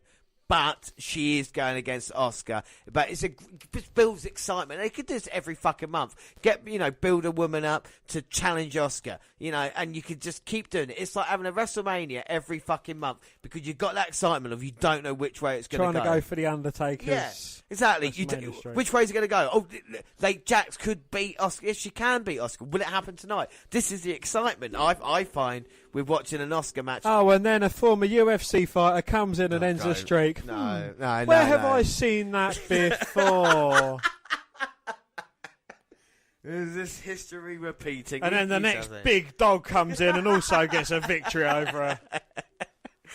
Fuck it, for Nucky. Oh, look, we go for the announce table. The announce team's down, and we have Japanese announce Shan team. Yamagotchi, I'm sure I had one of them years ago. Oh, no, sorry, Tamagotchi. It's Funaki, SmackDown's #1 announcer. And they're going to move on from that. Up next, it is prediction time, isn't it? I'm not like most girls. That's Ray Vougeot, still on the French announce team 20 years later. That's an incredible achievement. Sorry, who have you gone for in this match? Well, I have gone for Asuka's undefeated streak, impressive undefeated streak, to be still undefeated. I've gone for Asuka. Part of me thought maybe Nia Jax count out, or Nia Jax disqualification, or Asuka disqualification. But when you have someone becoming this close to you, and you feel that kind of absolute power, you have to go for the Empress of Tomorrow, Asuka. It's got to be Asuka. I like her entrance theme more and more as the weeks go by. But James, you can't really appreciate Asuka's entrance until you see it live, sat in the front row. Yeah. And especially in the corner that she comes and takes the mask off to. There's just nothing compares to it. No, there really is nothing. I tell you, and you talk about the mask off as well. We saw Nia Jax stomping on Asuka's mask. We see Asuka in a new outfit coming out here. And I want to address something that happened on Raw, because Nia Jax did lay out Asuka, and there has been a lot of talk of Asuka's nip slip. Now, everybody, fucking get over it. She's an incredible athlete. Sure, you saw that. Great. Go home and have a wank when you screenshotted it. But don't, portray her as this. And I'm not even going to get onto the Kairi Sane thing. I'm going to wait until NXT when I fucking start talking about that. But that's Roland's rants about it. Asuka comes out here and the most dominant force in professional wrestling today. And that's what I've gone for as well. I can't not go Asuka. Look at the steely look in her eyes. But Asuka, she's not all smiles. She's serious on this one. She does see a legitimate threat in Nia Jax. Oh, yeah. I'm not saying Jax is not a threat. And out of everybody she's faced, Jax is going to be the toughest one on definitely Monday Night Raw in WWE. I was going to say, apart from Nikki Cross. Yeah. Well, yeah. For me, it's Nikki Cross who's come closest to making Asuka look, I won't say mere mortal, but maybe on her level. For Jax tonight, she needs to put hell of performance. If she wants to get WrestleMania, she wants to be involved in Asuka's match, then she has to go all out. And then right away, Asuka tries to attack Nia Jax, going for the combinations, but Nia's just so powerful. Now grabbing Asuka by the throat, but it's by Asuka trying to escape, and then an old style headbutt by Nia Jax. This is definitely going to be speed versus power, but Asuka's got the strikes to cut down Nia Jax. Sends her into the corner, but Nia Jax just turns it round. And now here comes Asuka with the the kicks, but Jax pulls her off. You don't really see much. No, exactly. So it's not a huge thing. I'm not saying that nipple's not a huge thing, but and Jax throws Asuka the ring, and that is impressive power by the irresistible force Nia Jax. Asuka's on the ropes, and Asuka low bridges Jax, eliminates her from the Royal Rumble. Asuka goes for the butt bump, but Jax wise to it, sidesteps, catches Asuka by a hair, delivers a thunderous knee to the back. And that was impressive by Nia Jax as she now standing over the body of Asuka as Alexa Bliss looks on, of course. I mean, Asuka has not decided yet, has she? No. If she's going to go Raw or SmackDown. We thought maybe we'd have it tonight, but no straight announcement. Of course, Nia Jax will be involved in it. Oh, wow. Face first into the match. Well, James, I'm glad you asked. And the keys to victory for Asuka, she's got to kind of stick a move. She's got to try and stay out, weather the early onslaught that Jax is going to deliver, try and tire her out a bit, and, just get the victory, the armbar. It's worked so many times. And for Jax, she's got to not let up. She's just got to keep on and on and on, delivering the pressure to Asuka, taking her down, taking her out. Don't stop to gloat. Don't stop to, check on her. Don't complain to the ref, just keep on her, because you give Asuka a second and you're done. Well, I think this is the thing, isn't it? What we haven't seen with Asuka is the kind of endurance challenge that we've had. I don't know if an athlete like Nia Jax can do it, but, to try and take Asuka in 45-minute territory and see how much she's got in the gas tank. I mean, maybe it's a case of eventually wearing her down as opposed to putting her away straight away, A shock victory maybe, and we're far past this. And Asuka's so dangerous, Nia Jax just picking Asuka up now. Asuka going for the leg bar. What can Jax do? Well, Jax just stands up straight. Yeah, and Asuka has no chance with that. Deadlifts Asuka, throws her sternum first into the corner. Impressive power from Jax, just shaking off any attack that Asuka can deliver. But like you're saying, she needs to show more than power here tonight. You can't just get by on, just being a woman of her size. You've got to have other facets to it, You've got to show what you can bring. Because Asuka's seen there and beaten it. Asuka fights out the torture rack. Oh, and now Asuka's back on it. She's got a front face like there with her legs wrapped round it, putting all her weight onto Jax. But Jax trying to power out of this. And the problem is just trying to get your grip around Nia Jax's head. As Nia reverses it. Oh, a bit of a jackhammer there from Jax. Can't capitalise on it though, but she does enough to break the separation from Asuka. But she took the wind from Asuka there as well, coming down with all of her weight. Asuka might have cracked her. Asuka kicks. Well, only The Miz delivers as good as kicks as Asuka. But Jax catches Asuka, delivers a thunderous Samoan drop. And it's a full moon tonight. Well, that could be it if Nia Jax wanted to get the pin, but she doesn't now. Running leg drop. Asuka moves out of the way. Shining Wizard by Asuka. Goes for the cover, but Jax managing to power out at two. But the more energy taken out of Asuka, the more it's going to take trying to get the leg up from, Nia Jax. Trying to cover her at all.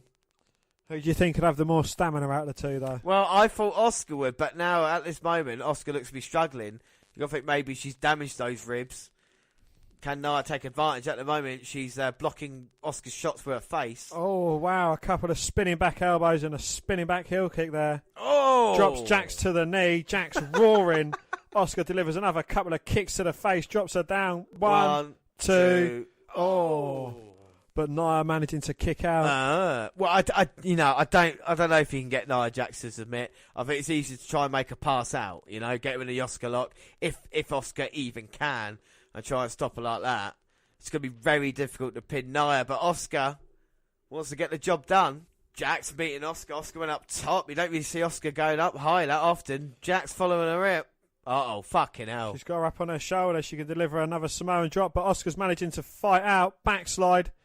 Can she deliver a powerbomb? But Jax is holding on for dear life. Drops Asuka. And here comes Nia Jax now. Oh, looking for the bonsai drop, but Asuka managed to roll out the way. And now Asuka with a kick to the head. Going to run in on Nia Jax. Oh. But you can't take down Nia Jax with pure strength. I mean, she's always going to beat Asuka in that department. That was like running into a brick wall. Here comes Nia Jax. A brick wall probably would have hurt less. Oh. Looking for like a rolling senton, but Asuka moving out of the way. I think Jax landed on Asuka's legs unintentionally. Yeah, but Asuka still managed to get up. Oh. Jax charges towards Asuka, who's perched up in the corner. Asuka managed to roll out of the way. Jax hitting nothing but ring post. Can Asuka capitalise now? Well, she's making sure that her legs work.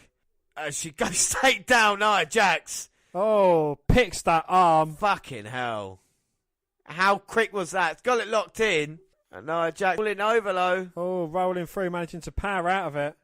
Shoulders are down low. Here comes Jax, picks up Asuka. Slams her into the corner. Folds Asuka up like an accordion. Manages to break the Asuka lock, though, before the Asuka lock broke Jax's arm. And now Nia Jax saying, right, that's it. I'm just going to put her away. We talked about no fucking around. Asuka looks a bit out on her feet. I've not seen her look like this too many times. Oh, fucking hell. Jax taunting her, saying, I'm going to WrestleMania. Oh, Asuka managing to turn it round. Rolls up Jax. One, two, three. And picks a sneaky win out there. Is Asuka, you know, is does that make Asuka look a bit weaker? I don't know if it makes Jax saves Nia Jax a little bit. It wasn't like a kind of end of the feud thing, you know. Nia Jax still looking strong, and Asuka looking as beat up as she has here, but still got a smile on her face. Oh, and Jax from behind plants Asuka. But how else are you going to do this without Asuka actually losing the match? You know, so exactly. Maybe you still ask the question: can one-on-one does Nia Jax have Asuka's number? And Nia's still not finished. Asuka trying to fight back with some punches to the midsection, but Jax just shaking him off, shaking her head at it. Throws Asuka back first into the ring post. Rams her through the barricade there into the announce area. Then he hits a referee with a bit of a barricade there. Fuck, how impressive have the women been here at Elimination Chamber here tonight? Nia Jax looking like an absolute monster, and Alexa Bliss looking on saying, well, if that's my next challenger, she might not have been recovered by WrestleMania, and it proves Nia Jax is a sore fucking loser. Indeed, yes. I really enjoyed the match. You know, I thought it was really well put together. Protected Jax. Yeah. Asuka got the victory that she needed, got beaten down after. So you are asking questions, but you know Asuka can fucking answer them. But this match, even though she was on the losing side, I think this has been Jax's most dominating match. I would completely agree with that. It made me want to see more of Nia Jax after this. As Renee Young again asking Bliss for her faults. I don't know about you, Dan, but I feel like they're filling a little bit of time here. Like, we've had a couple of long interviews. They've seen a lot of replays. Kind of feels like a WCW pay-per-view at the moment. A lot of replays. It does indeed, yes. You know, it's as if we've actually forgotten what happened less than 2 minutes ago. Yeah, it's like, you know, hey, what do I know? They'll show us a kickoff thing soon. But we have still got the huge main event to come. Bray Wyatt versus Matt Hardy. You know, it's going to be massive. Yes, these two guys have never faced off against each other. They've just kind of thrown these two blokes together. You know, I'm not sure how it's going to go between these two. No. But I'm certainly interested. The thing I like about Bray Wyatt is his long, interesting feuds. Oh, yes, you can't call him short feud Bray for nothing. No. And Roman Reigns backstage, and the fans love him. And after that, we both get another point. It's 4 points. 2 matches left. Could be on for a perfect score. He'll whisper it quietly. But hearing Reigns backstage saying he's going to go WrestleMania and he's going to win the Universal title, it would be difficult to argue against him. Unless Strowman. Yeah. Yeah, unless there's 6 other... I was going to say that, Michael. Unless there's 6 other men. All right, so the next match is Bray Wyatt versus Matt Hardy. And let's have a look at the promo.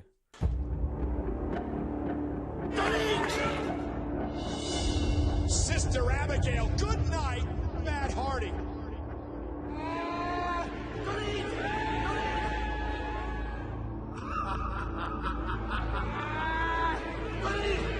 Are we witnessing the beginning of a Matt Hardy breakdown?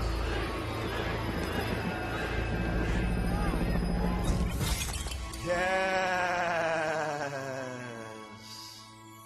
For millennia, my soul has wandered through space and time, but not all who wander are lost. Who is Matt Hardy? Matt Hardy is a fool. That's right, yeah. Due to my condition, I have laid dormant inside this vessel called Matthew Hardy. But now, thanks to the consumer of terrestrial entities, I have been woken. The ramblings of a madman can be very, very dangerous. Especially for those of you who listen. I will devour all of the darkness you regurgitate and convert it into light. His words mean nothing. Just empty promises from a deeply disturbed and twisted man. Now that the new battlefield has been set, I will stand side by side with all of my woken warriors as we prepare for the great war. I am a god, and a god can never die. Bray Wyatt must be rendered obsolete. At Elimination Chamber, Matt Hardy will burn. At Elimination Chamber, Bray Wyatt shall be deleted.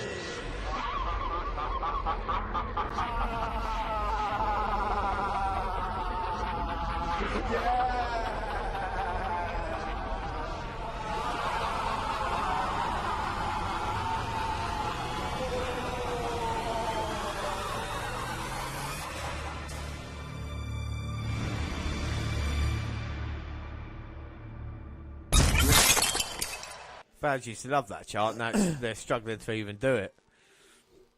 It's a woken character, Matt Hardy working. But before we get on to that, Dan, what do you think of the promo for this match? Well, it was Bray Wyatt that broke or awoke me and turned him into his broken character that I've wanted to see for ages, and now it's here. I don't know. It seems like it's missing something. Is it because he's been stuck in this feud with Bray Wyatt ever since it started? Is it missing a broken brother Nero? Well, exactly. There's a couple of factors to it, aren't there? People that really huge fans of broken Matt Hardy. You know, we know about it. But I don't know. It's just one of these things that the fans were really high for it when he first joined, and now they always do it. It's like when a heel turns, you know, he's getting cheers and he turns good. The fans just seem to lose interest. Like, he's trying to get the delete chant going, and he'll probably get more cheers for Bray Wyatt in this match. Well, there's probably been about 10 or 15% of the whole audience actually deleting along with Matt Hardy. So it's really weird, and of course, going against No Direction Bray Wyatt. I mean, you know, it's like Bray Wyatt just gets involved into feuds with the weirdest looking person, Bray. Oh, and Bray appears in the ring, hoping to startle Matt, but Matt wasn't there. No, so his coat's there, but no Matt Hardy. Mind games, one-upmanship again in the favour of Matt Hardy. Yes, this is the strange things going on between these two men. And this is how they're going to long this section out. So Matt Hardy's singing now to Bray. And Bray's looking for him everywhere. Behind timekeeper's table, the announce tables, and then a delete chant. He's got to be under the ring, surely. Don't call me Shirley, but Bray Wyatt lifts up that ring apron and Matt's not there. Where is woken Matt Hardy? Was he asleep? Oh, there he is. Up on the ring steps. Oh, there we go. And he's ramming Bray into the ring. So before this match finishes, James, in your predictions. I have gone for... Well, this one I think it needs to be the end of it, doesn't it? So that's why I've gone for broken Matt Hardy in this. And I have gone for Matt Wonderful Hardy. Yeah, Matt Hardy, I think he needs a victory in this. He lost to Bray, didn't he? And that abomination, that was Raw 25. And they've been longing out his feud with no real purpose to it. And then he gives a pay-per-view match. You think, yeah, accept it. No, wait a minute. Respect the characters before you just throw him. I think woken Matt Hardy, needs victory. Considering that he debuted a year ago at WrestleMania now. How far along has he got? He's falling back a little bit, maybe. Just build some momentum. And, of course, Bray's got no direction anyway. But what about keys to victory, Dan? Well, keys to victory. Matt needs to stop pandering to the crowd, trying to get them into it. I think he needs to focus on Bray Wyatt. Because, with Bray Wyatt... Oh, I don't know, this is quite comical, actually, getting the fans to clap at Bray Wyatt. But, it doesn't take a lot to beat Bray, I don't think. No, this is the problem. You're turning Bray into a bit of a joke now, aren't you? Rather than that kind of mystic figure.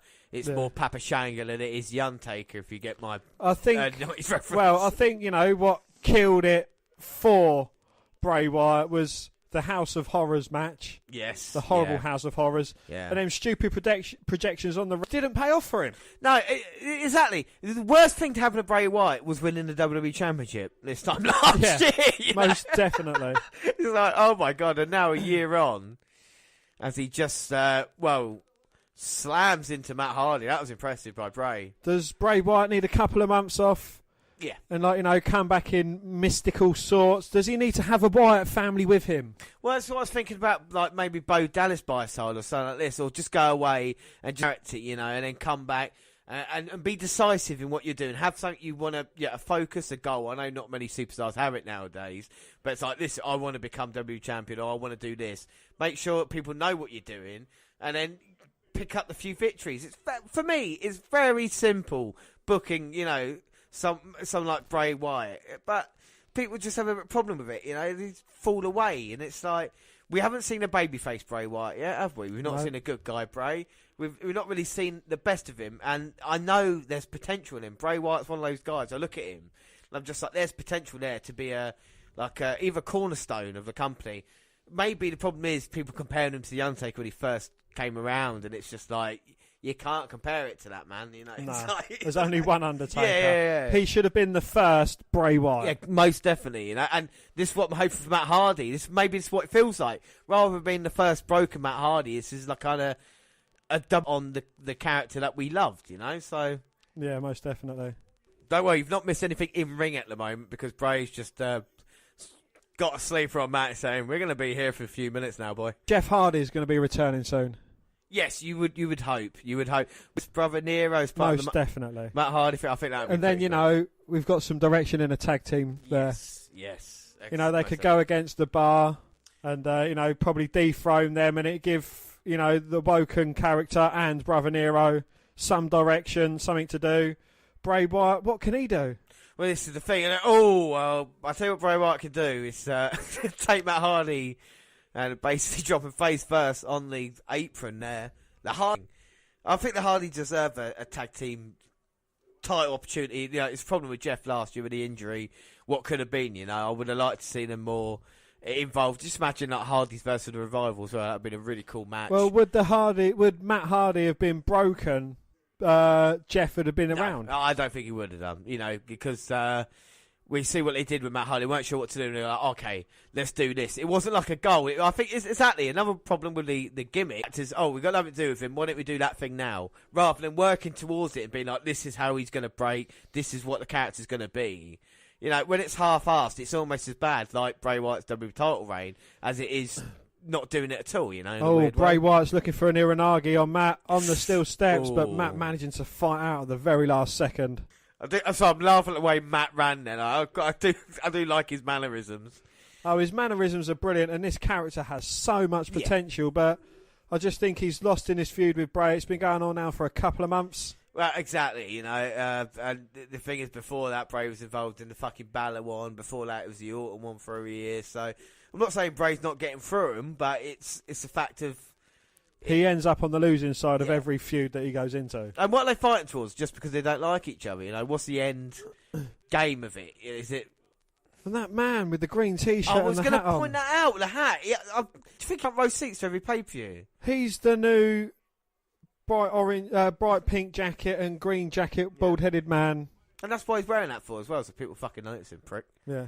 I wonder how he does that, though. I mean, there must be a person you contact. Has he won a competition? Has he got, like, season ticket? Yeah, exactly. Is there a front row season ticket? I mean, it must cost a fucking arm and a leg, but I'm going to check out. If he's front row for Mania, then it'll be like, check out Fastlane as well. Yeah. But anyway, back to the match, and Bray's been dominating Matt, got him back in the ring, chucked him in a corner, but Bray again, how many fucking times, how much time does he waste taunting and fucking around? Well, and it didn't pay off again this time. Matt Hardy lifts a foot up to Bray Wyatt as he was coming in. A lovely tornado DDT as Matt was perched up on the second rope there, taking Bray out of it. And people say to me, like, you get emails, oh, you do know it's fake and stuff like this. Why do you get so annoyed by Bray taking stuff? Because it makes, if you look at it from that perspective, he looks like a fucking idiot. Every match, he's fucking around. It's like, no, pick up a few victories first, mate. Yeah. And the casual fan thinks Bray Wyatt is just like, well, he's a fucking loser. Because everybody he goes against, he'll just be doing the same old shit, and then he'll fucking lose again. He plays the mind games, gets sucked into it like he did with Randy Orton, like he did with Daniel Bryan, and then end up on the losing side of things. I hope the crowd are not doing the Mexican wave, because that's bad. But Matt catches Bray. Oh, side effect, goes for the cover. 1, 2. Oh, but Bray managing to get his shoulder up at 2. 2. So, yeah, they are trying to do a Mexican wave and chanting other things during this match. Great work, guys. Matt Hardy seemed like he was controlling the crowd with the Mexican wave. I think he does that delete thing a bit too much now. Yeah, this is the thing, isn't it? Oh, went for the twist of fate. Bray stopped it. Catches him in the Iranagi, though. Running senton from Bray. Goes for the cover. 1, 2. Matt manages to kick out. Well, Bray getting frustrated now, as he always does. Can't put Matt Hardy away. Well, don't get frustrated. Stay on him. Yeah, exactly. Just Sister Abigail, there you go. Then you can fuck around afterwards. And now Bray clubbing blows from behind. To the back of Matt Hardy's head. Is he getting frustrated? He knows how to keep Matt Hardy down, though. He's beaten him before. And he's beaten him quicker. So, you know, this is the thing. Maybe Bray has lost a step or two, even from a couple of weeks ago. Is he looking tired? Exactly. Maybe he's had a long travel. I tell you what, we've got news coming up on him in a couple of weeks. There is some news about Bray Wyatt at this moment in time. Won't go into now, but maybe that's why he's looking fucking tired. He's on the Bray on the second rope. He's going to look to put Matt away. Taking his sweet ass time. Looking for a senton, and because he took so long, he missed it. And now Matt Hardy get back to his feet. Oh, looking for the twist of fate again, but Bray pushes first into the ring post. Looking for Sister Abigail. And this could be over. And again, taking his time to deliver it. Oh, as Matt Hardy manages to fight out. Walks into a big boot. Ducks a clothesline, though. Twist of fate. Matt goes for the cover. 1, 2, 3. And Matt Hardy beats Bray Wyatt in, I don't think, a bad match. But Dan, what did you think? I don't know. I'm getting frustrated with Bray Wyatt. His, time taking is his undoing. But, hopefully Matt Hardy getting the victory puts the end to this long feud.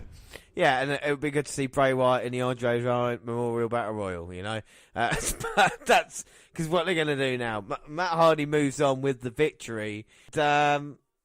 Yeah, I mean, it wouldn't be out of place on Raw, you know, and I think this is the problem, especially with the crowd, is when you don't, you know, you don't fucking sort of feud out. You can't just have little bits of clips here and there. Matt celebrating Bray, frustrated being taken away by the referee.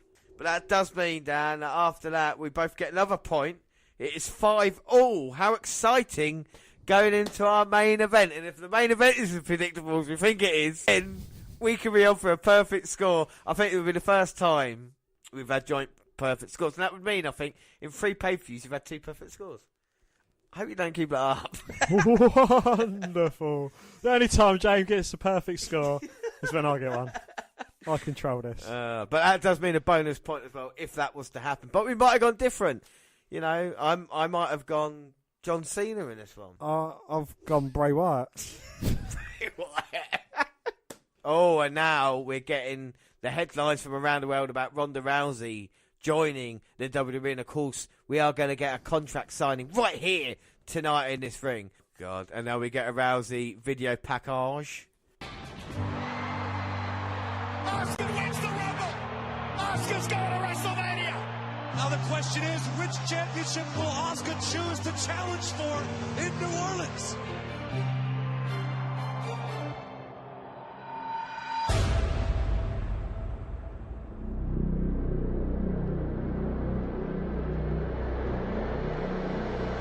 Oh my God!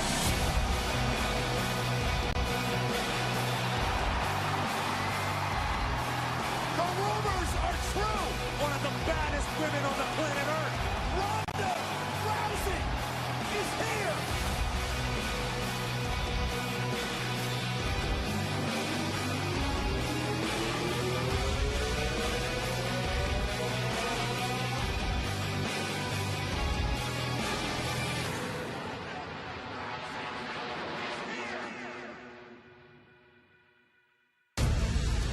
What makes Ronda Rousey so special is she's an attraction.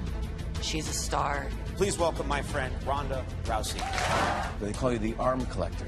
My mom calls me and berates me about armbar practice. Kids, you have to do your arm bars. I've had someone dislocate my elbow. I popped it back in myself and still won the match. Right. It's just her toughness. And she oozes confidence. To me, she's one of the baddest women on the planet. She is who she is, and she makes no apologies for it. She's an Olympic champion. She was the first ever women's UFC bantamweight champion. And because of the level of athleticism, the level of professional athlete that we have on our roster right now, Ronda Rousey wants to be a part of that. And I can't wait to see what she does.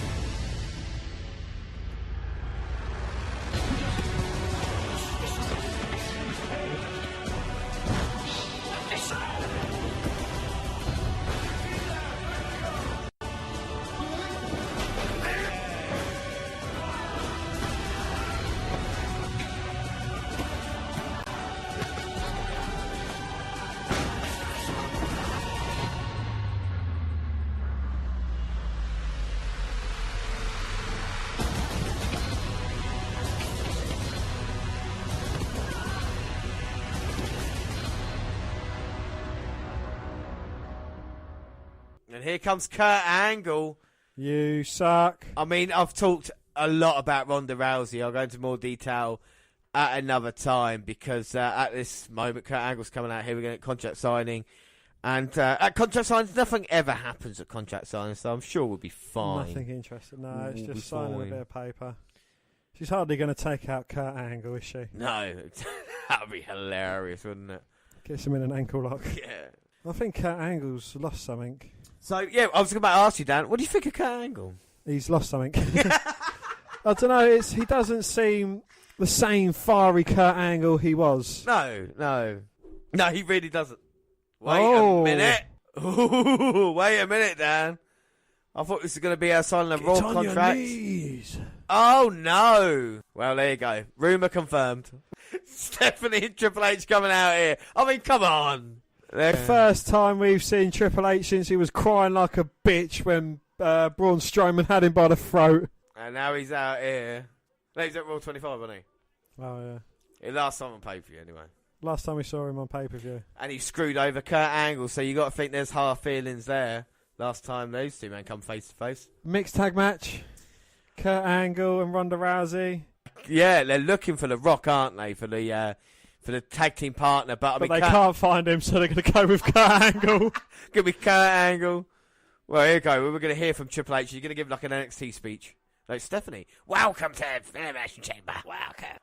Oh, you're marks, aren't you, Triple H? Why are they chanting for Triple H? Do you know what that man does? He's an old man and he takes opportunities away from other people. And people think just because he made NXT, genius. It's not that difficult. Copy the independent scene. I think the fans gave up caring about this sentence, this speech. There we go, Triple H. She's smirking, Dan. No, James, she hasn't got a cigarette in her gob. She's just got a grin on her face. And what a grin it is for the baddest woman on the planet, Rowdy Ronda Rousey. Now that is an introduction to her.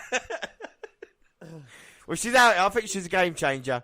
A bit like ice in our drinks, Dan. She is a fucking game changer to the WNR podcast. I have been high on this woman for the past couple of years. And I think she needs to gain the respect of the people in the back and, of course, the WWE Universe. But once she does that, she's a great tool. A great tool to use. I would use Rousey. At least she's getting a reaction. Well, Stephanie. No, she's not got a bad voice. So, Olympic gold medalist Rousey, Olympic medalist Rousey, Olympic gold medalist Kurt. I'll see that. I'll see that. Well, this is actually fucking making her look like a cunt now, isn't it? Mm-hmm, a little bit. I'm standing in the ring crying. I can't get over. But they will not be showing this on the replays, will they? Or the look back. So, Kurt's got something on his mind. Kurt is not happy. Why is Kurt not happy? Don't know. Triple H seems to be happy. Stephanie's happy. Has Kurt actually lost his shit? What's going on? Oh, she's going to sign on the dotted line. Hold on, Rousey. Yeah. Keep your mouth shut, Kurt. What's going on between them two? Yeah, Ronda notices something. Stephanie saying this. Just keep your mouth shut. You will be fired. 21. Fucking hell, Kurt's 10 years ago, mate. Wasn't that the one that Eddie and Chris? No, that was 20, bro. Close.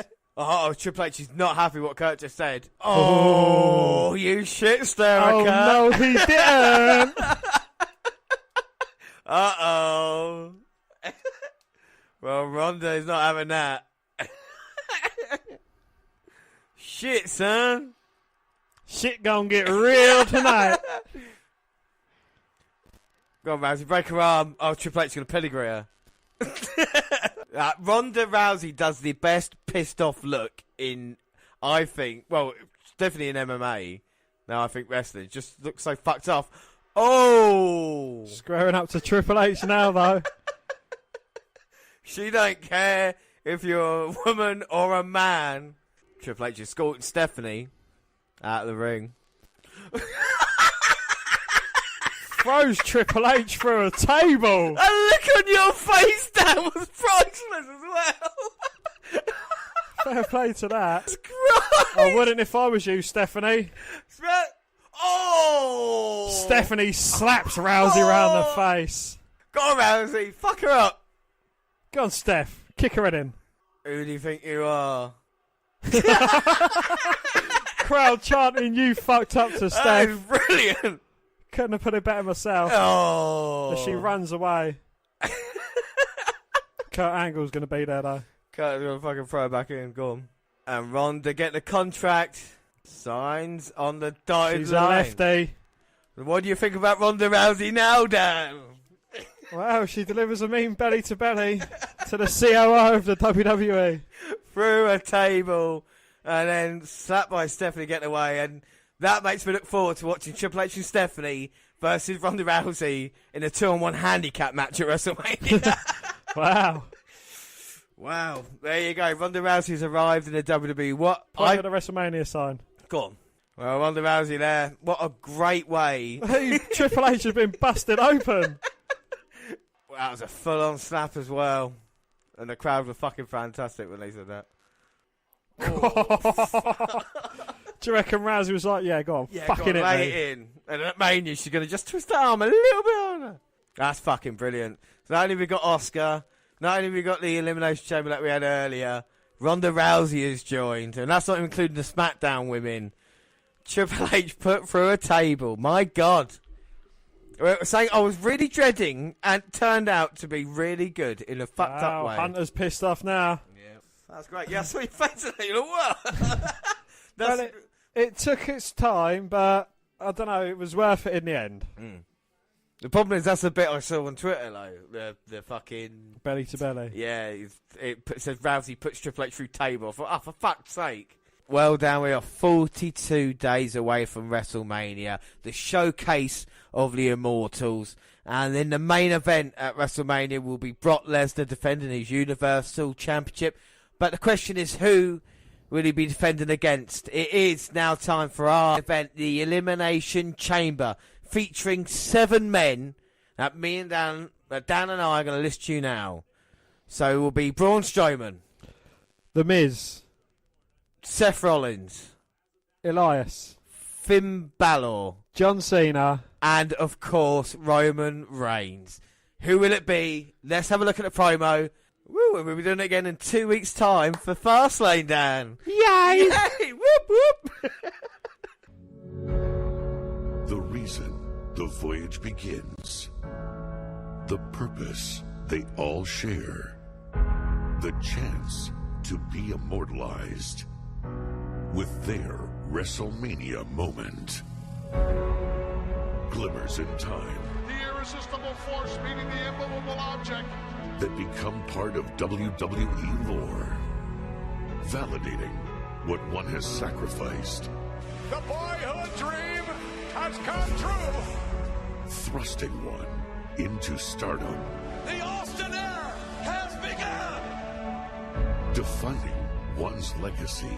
WrestleMania has just turned into YesOmania. Artistry on display. And for the 20-foot ladder. When no risk is too great. Shake!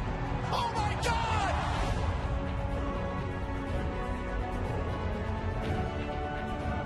Shared among millions. Celebrated for generations. Welcome to WrestleMania!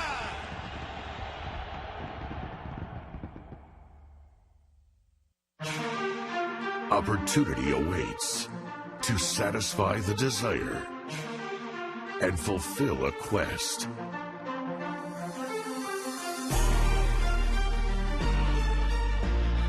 To achieve their calling and reach the pinnacle. I hustle to make it, I gotta go shine. I'm doing the work, I'm spending the time. Man on a mission, that's me. To be what I'm destined to be. I want to turn this place back into Monday Night Rawing. I want to be the man one more time.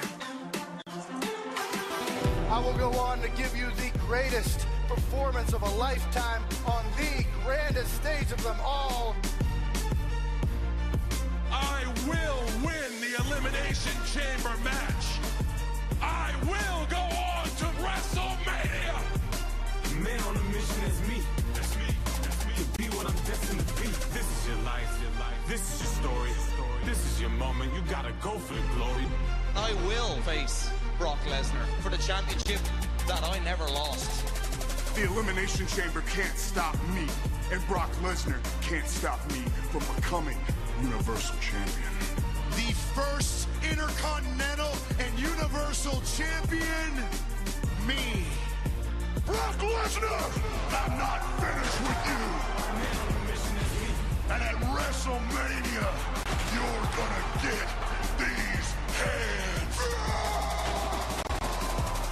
7 men. Man on a mission, that's me. One goal. To be what I'm destined to be. Their WrestleMania moment. To be what I'm destined to be. Well, he doesn't dedicate his songs to people who live and sing, but we are going to get a special performance from Elias right now. And yeah, I didn't think we were going to get an Elias song, but he's coming out first in the Elimination Chamber match, like we knew, because he's coming out last, is he? Yeah, he is. Elias coming out last, Miz coming out first. Yes, of course, Elias beat John Cena and Braun Strowman to earn this privilege. Don't annoy GPD, he'll go sit in his pod. Guitar playing douche. We've got time, Elias. Go on now, play your heart out. Oh. Well, that lovely note got disrupted by a roar from Braun Strowman, who comes out here, and he's going to have to wait in a pod. I don't know if he can fit in a pod, at least for a little while. Can we see Braun Strowman smashing a pod? I think Strowman could pick up the chamber and smash it on any of his opponent's head. Will he tip the chamber over? He might do. He might do. So I find it funny if you just said Willie. So, promo. My God, Dan. That was unbelievable what we saw. WrestleMania. The memories with memories, you know. Every great moment basically shown. An opportunity for one of these men to make it to WrestleMania, to be in the main event against Brock Lesnar. One of these men will do it. Who will it be? Who? And then each of these superstars will win the aforementioned match. You know, Rollins making it Monday Night Rollins, and Finn Balor saying, I never got an opportunity in a Universal title, and Braun Strowman. Will it be the Demon or will it be Finn Balor? If it's the Demon, he wins. Oh. If it's Finn, he won't. Yeah. Well, here comes John Cena, the walking cartoon character. Look, the chamber lights up green. That's nice. Oh, how cute. John Cena making one of his many, one of his few appearances, I think. I think one of the major stories of last year was kind of John Cena's non-involvement in the WWE, wasn't it? Can I just make a point? It's apparently John Cena's on the card for Fastlane. Is he going to switch over SmackDown and have a SmackDown feud with someone? He is a free agent, James. He can do what he wants when he wants, you know? And whoever he wants. Oh, hang on. Look, better.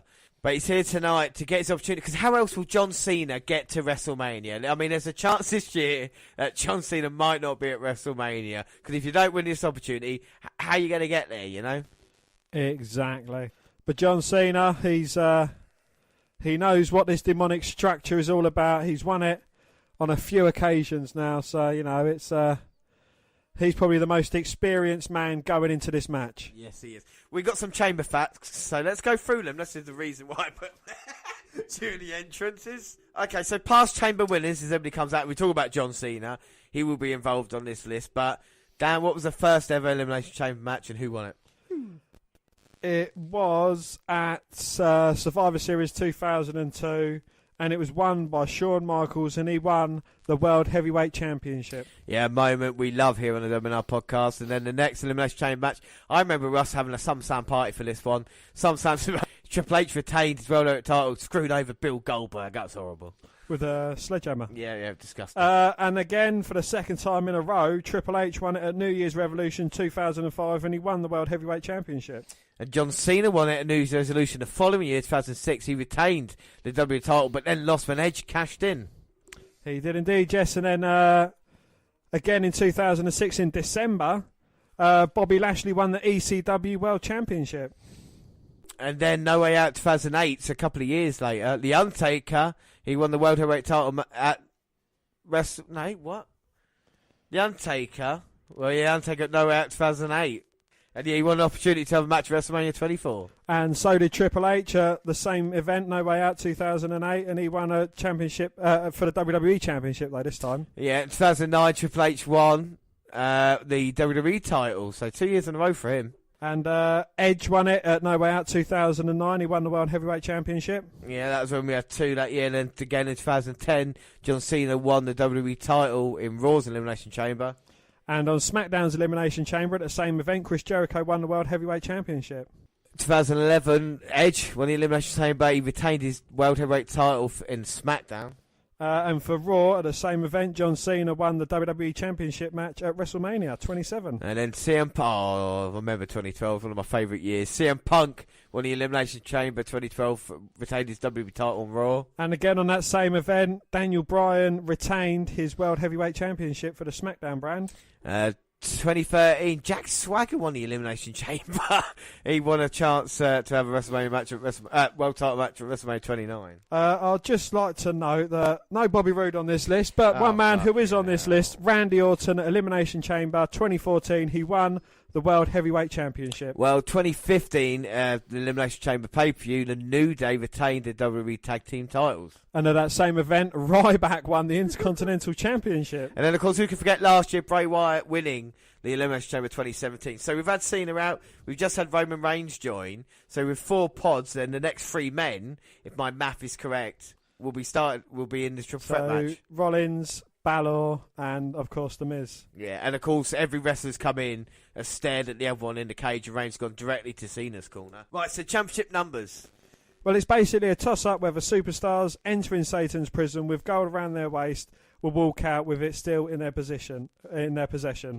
Champions have gone 8 and 7 inside the Elimination Chamber, obviously carrying on from tonight with Alexa Bliss retaining her title. Yeah, of the last 6 championship matches in Elimination Chamber, the last 7 championship matches in Elimination Chamber, only once did a new champ emerge when Bray and Wyatt knocked Cena off last year.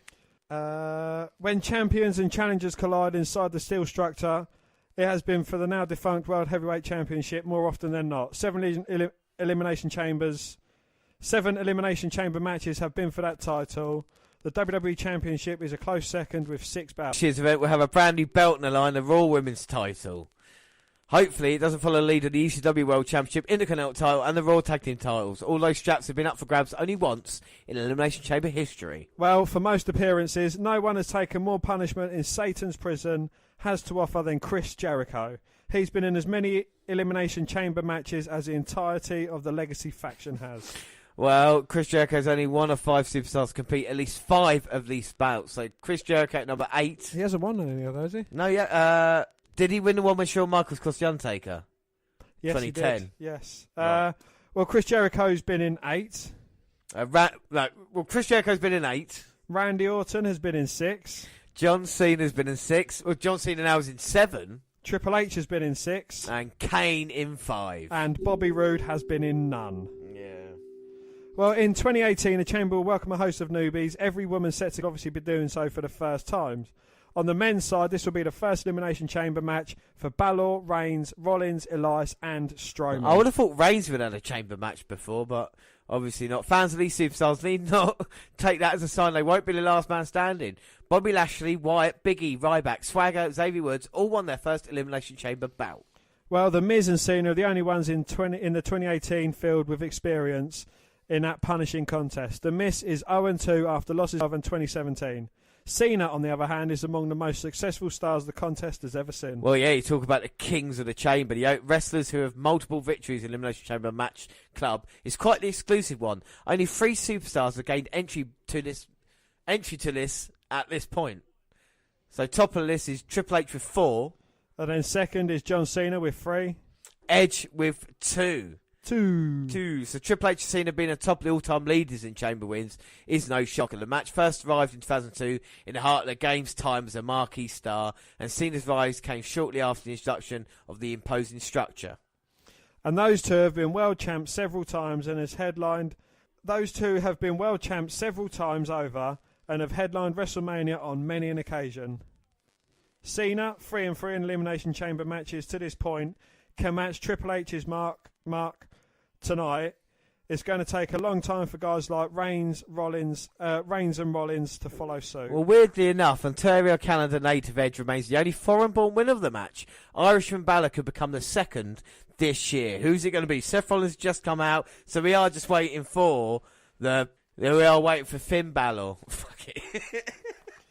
So, James, without further ado, who on for in this Elimination Chamber match? Well, last year after WrestleMania, there was talk through the wire, and it's been talked a lot. People that might not know, but they're saying it's going to be Reigns versus Brock Lesnar. Is it at WrestleMania? Exactly, Dan. Sorry to surprise you. So it is Finn Balor, not the Demon. Sorry, it's Finn Balor. So Balor is not going to win this match. I like the blue outfit though. That is cool. Anyway, back to my talk about Reigns and Lesnar. But, Reigns didn't win the Rumble, did he? No. Don't say he's not there. And how else would he get there He's in the chamber now. So it's got to be Finn. No, it's not. I've gone for... Well, James, I've gone down a completely different route of thinking there. And my route is Seth Rollins was the Iron Man on Monday Night Raw. So it's not going to be him. Not going to be him. The Miz is going against Braun Strowman at WrestleMania. So it's not going to be either of them two, even though Strowman is probably going to have a really strong suit in this match. Yes, yeah, I think so. Finn Balor got the Iron Man in the Royal Rumble match, so I doubt it's going to be him. Elias, he's just a GPD, so it's definitely not going to be him. That only leaves one man, James. The man who got pinned first on Monday Night Raw, clean by Seth Rollins, is going to be Roman Reigns. Yeah, so Dan, that means no matter what happens now, we both get a pay-per-view point. There's very rare occasions that happens, so that's all right at the moment, which means it goes 2-1. I get my first pay-per-view point of the year, everybody.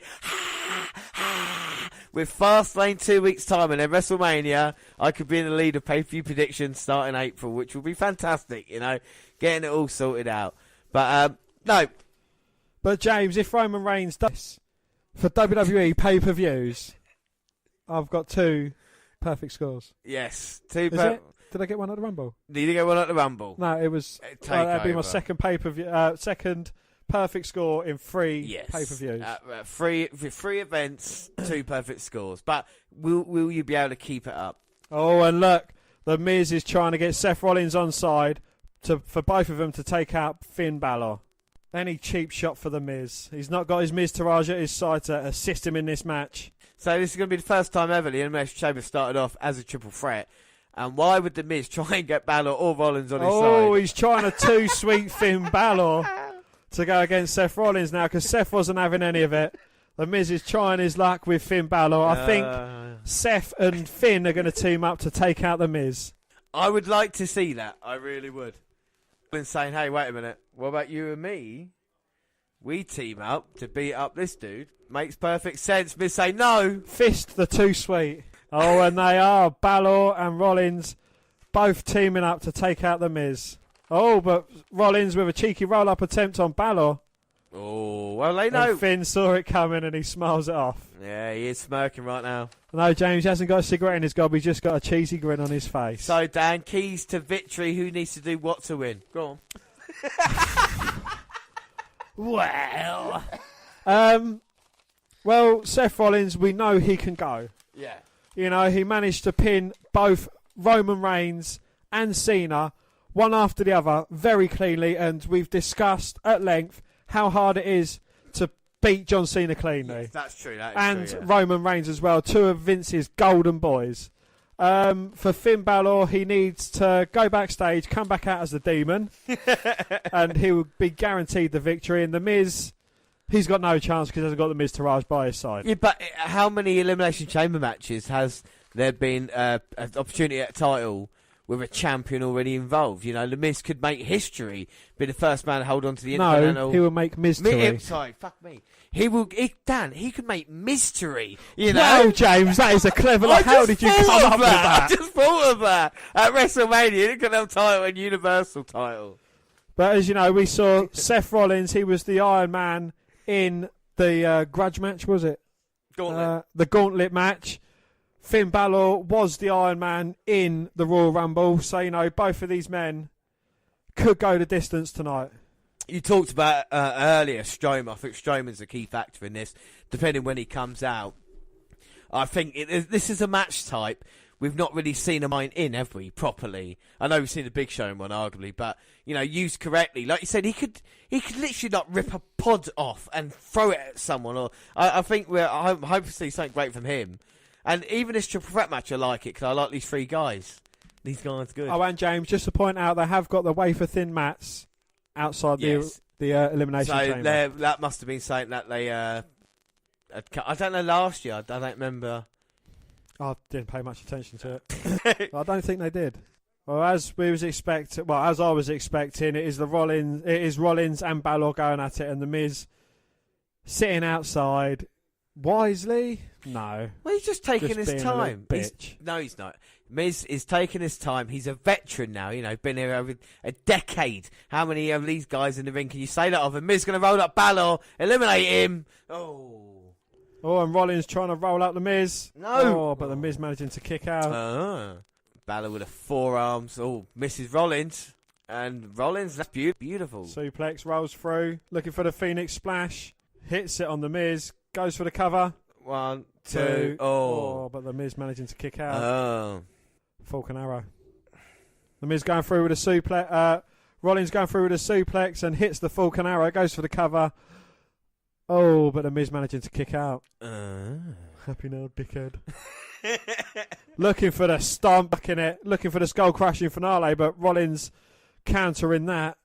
Well, you can hear the impact from Rollins' boot as he smacks Balor. Now he's got Miz and Finn in position. Oh, double blockbuster. Goes for the cover on Balor, but Balor gets shoulder up at 2. 2. Goes for the cover on the Miz, but the Miz gets the shoulder up at 2. 2. And now 10. 10. 10? I can't say it now. 10. GPD. No, he's not in. He's in last. Strowman. No. Reigns. Well, 10 seconds to go. Who's he going to be? Cena. Oh, well, we all missed Mark then. Cena, it's your turn, mate. He wants to get one back against Rollins. Cena's smirking, James. No, he's not. John Cena never gives up and never smirks. Okay, would he never give up? Yeah, exactly. Yeah, he'd be an addict for life. For life. He's done crack once and he never gave up. Never give up. I'll never give up on you, boy. The Miz is going to come in, take out Cena. Balor's going to come in, take out Rollins. No, by point. Cena point at WrestleMania sign. Rollins pushing Cena. Rollins is like, you've had too many opportunities at Rich Boy. What are you going to do about it, huh? So you say, don't you ever push me again. Oh, and Cena pushed him back. Oh, and classic Cena running through his repertoire. Shoulder block. Up. Plants. Looking to plant him, but Seth Rollins with the backslide. Looking for the ripcord knee. But Cena plants him. Let me guess, you can't see me. Dudo. GPD. Is GPD out? No, he's going to do it to his pod. Oh, Rollins. Looking for you can't see me. Rollins goes for the kick. Cena catches it, rolls him through. Cena plants him again. Looking for the you can't see. Oh, no. The Miz swings and misses. Cena plants him. Double you can't see me. And we said Bray Wyatt takes his time. Hey, he's a 16-time champ. Oh, when you've won a title 16 times, you can do that. Yeah. When you've done it once, you can't. Oh, but a standing coup de grace from Balor on Cena. Goes for the cover. Oh, but Cena managing to kick out. Now the Miz skull crushing finale of Balor. Oh, but he rolls through with a cover. And the Miz managing to kick out. Swing blade plants the Miz. And now Balor looking to finish off the Miz. Finish. Seth Rollins just knocked the taste out of Balor's mouth. A coup de grace from the top of the pod. Oh, that would be nice. Well, the 2 swooper kick. On to Strowman after everyone's hit their finisher on him. Oh, Rollins taking out the Miz. Running and from Balor. corner to corner, but getting caught by Cena. Pick them both up. Yeah. and Rollins deadlift both Balor and Seth. Yeah, look at the power of John Cena. Compels Lee, but now he's got Rollins. Oh, but Rollins lands on his feet. Step up enziguri to Cena, puts him down. Oh, but the Miz from, I say behind, just took advantage of it. With his neck-breaking combination, goes for the cover, but Rollins managing to kick out. It would have been an easy one, but the camera cut really weirdly, so we couldn't actually see. For a second, I thought Rollins might be eliminated. Strowman playing with his beard. Oh, Balor thrown onto those protective mats. Wafer thin protective mats, They're James. not bad mats, actually. No, they're actually about an inch thick. Oh, the Miz sent into the chamber by Seth. Oh, and Balor's climbing up the side of the cage and dropping both feet onto the chest of Cena for the 3rd time. And he's flexing. He's not smiling now. I've said that about Finn Balor. He's not happy about losing cleanly to John Cena. What was it, a month ago? To qualify for Elimination Chamber. Now Miz and Rollins in the ring. Oh, that's beautiful, isn't it? By the Miz. Their vintage clothesline there. Cena looking for something super. Not a man punch.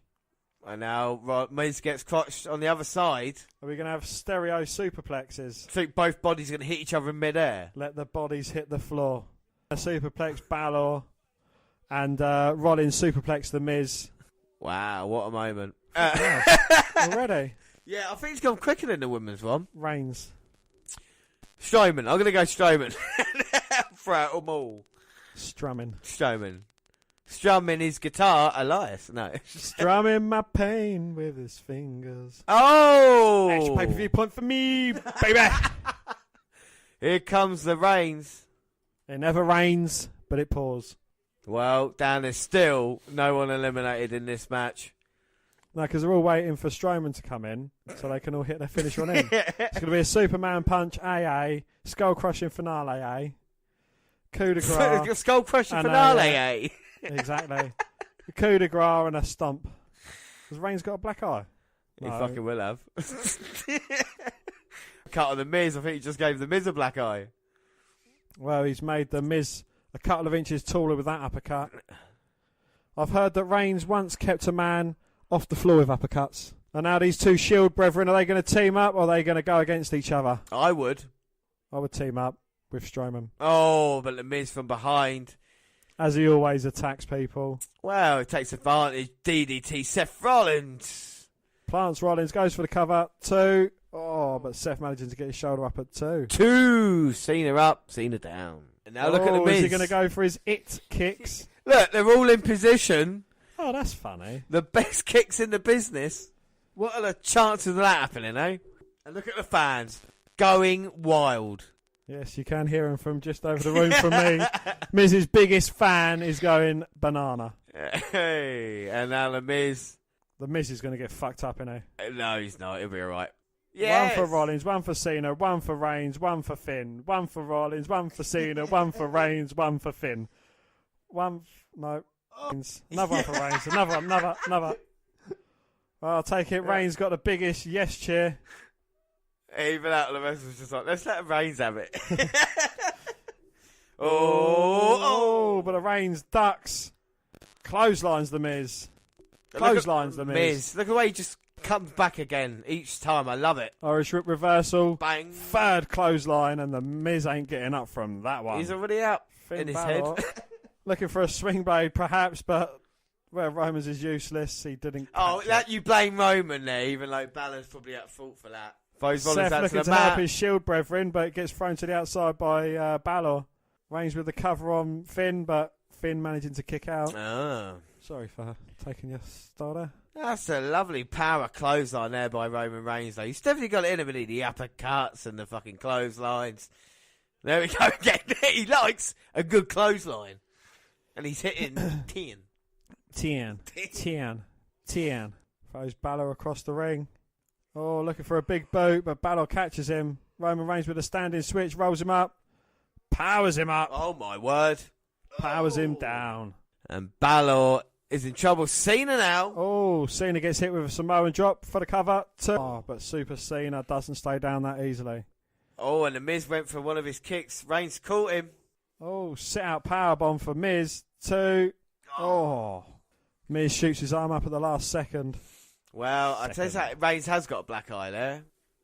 I don't know if it's happened in Disputing House. I'm not sure if, you know.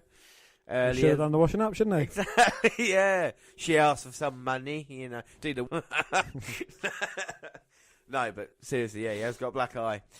But he's got his eyes fixed now on every man in this chamber.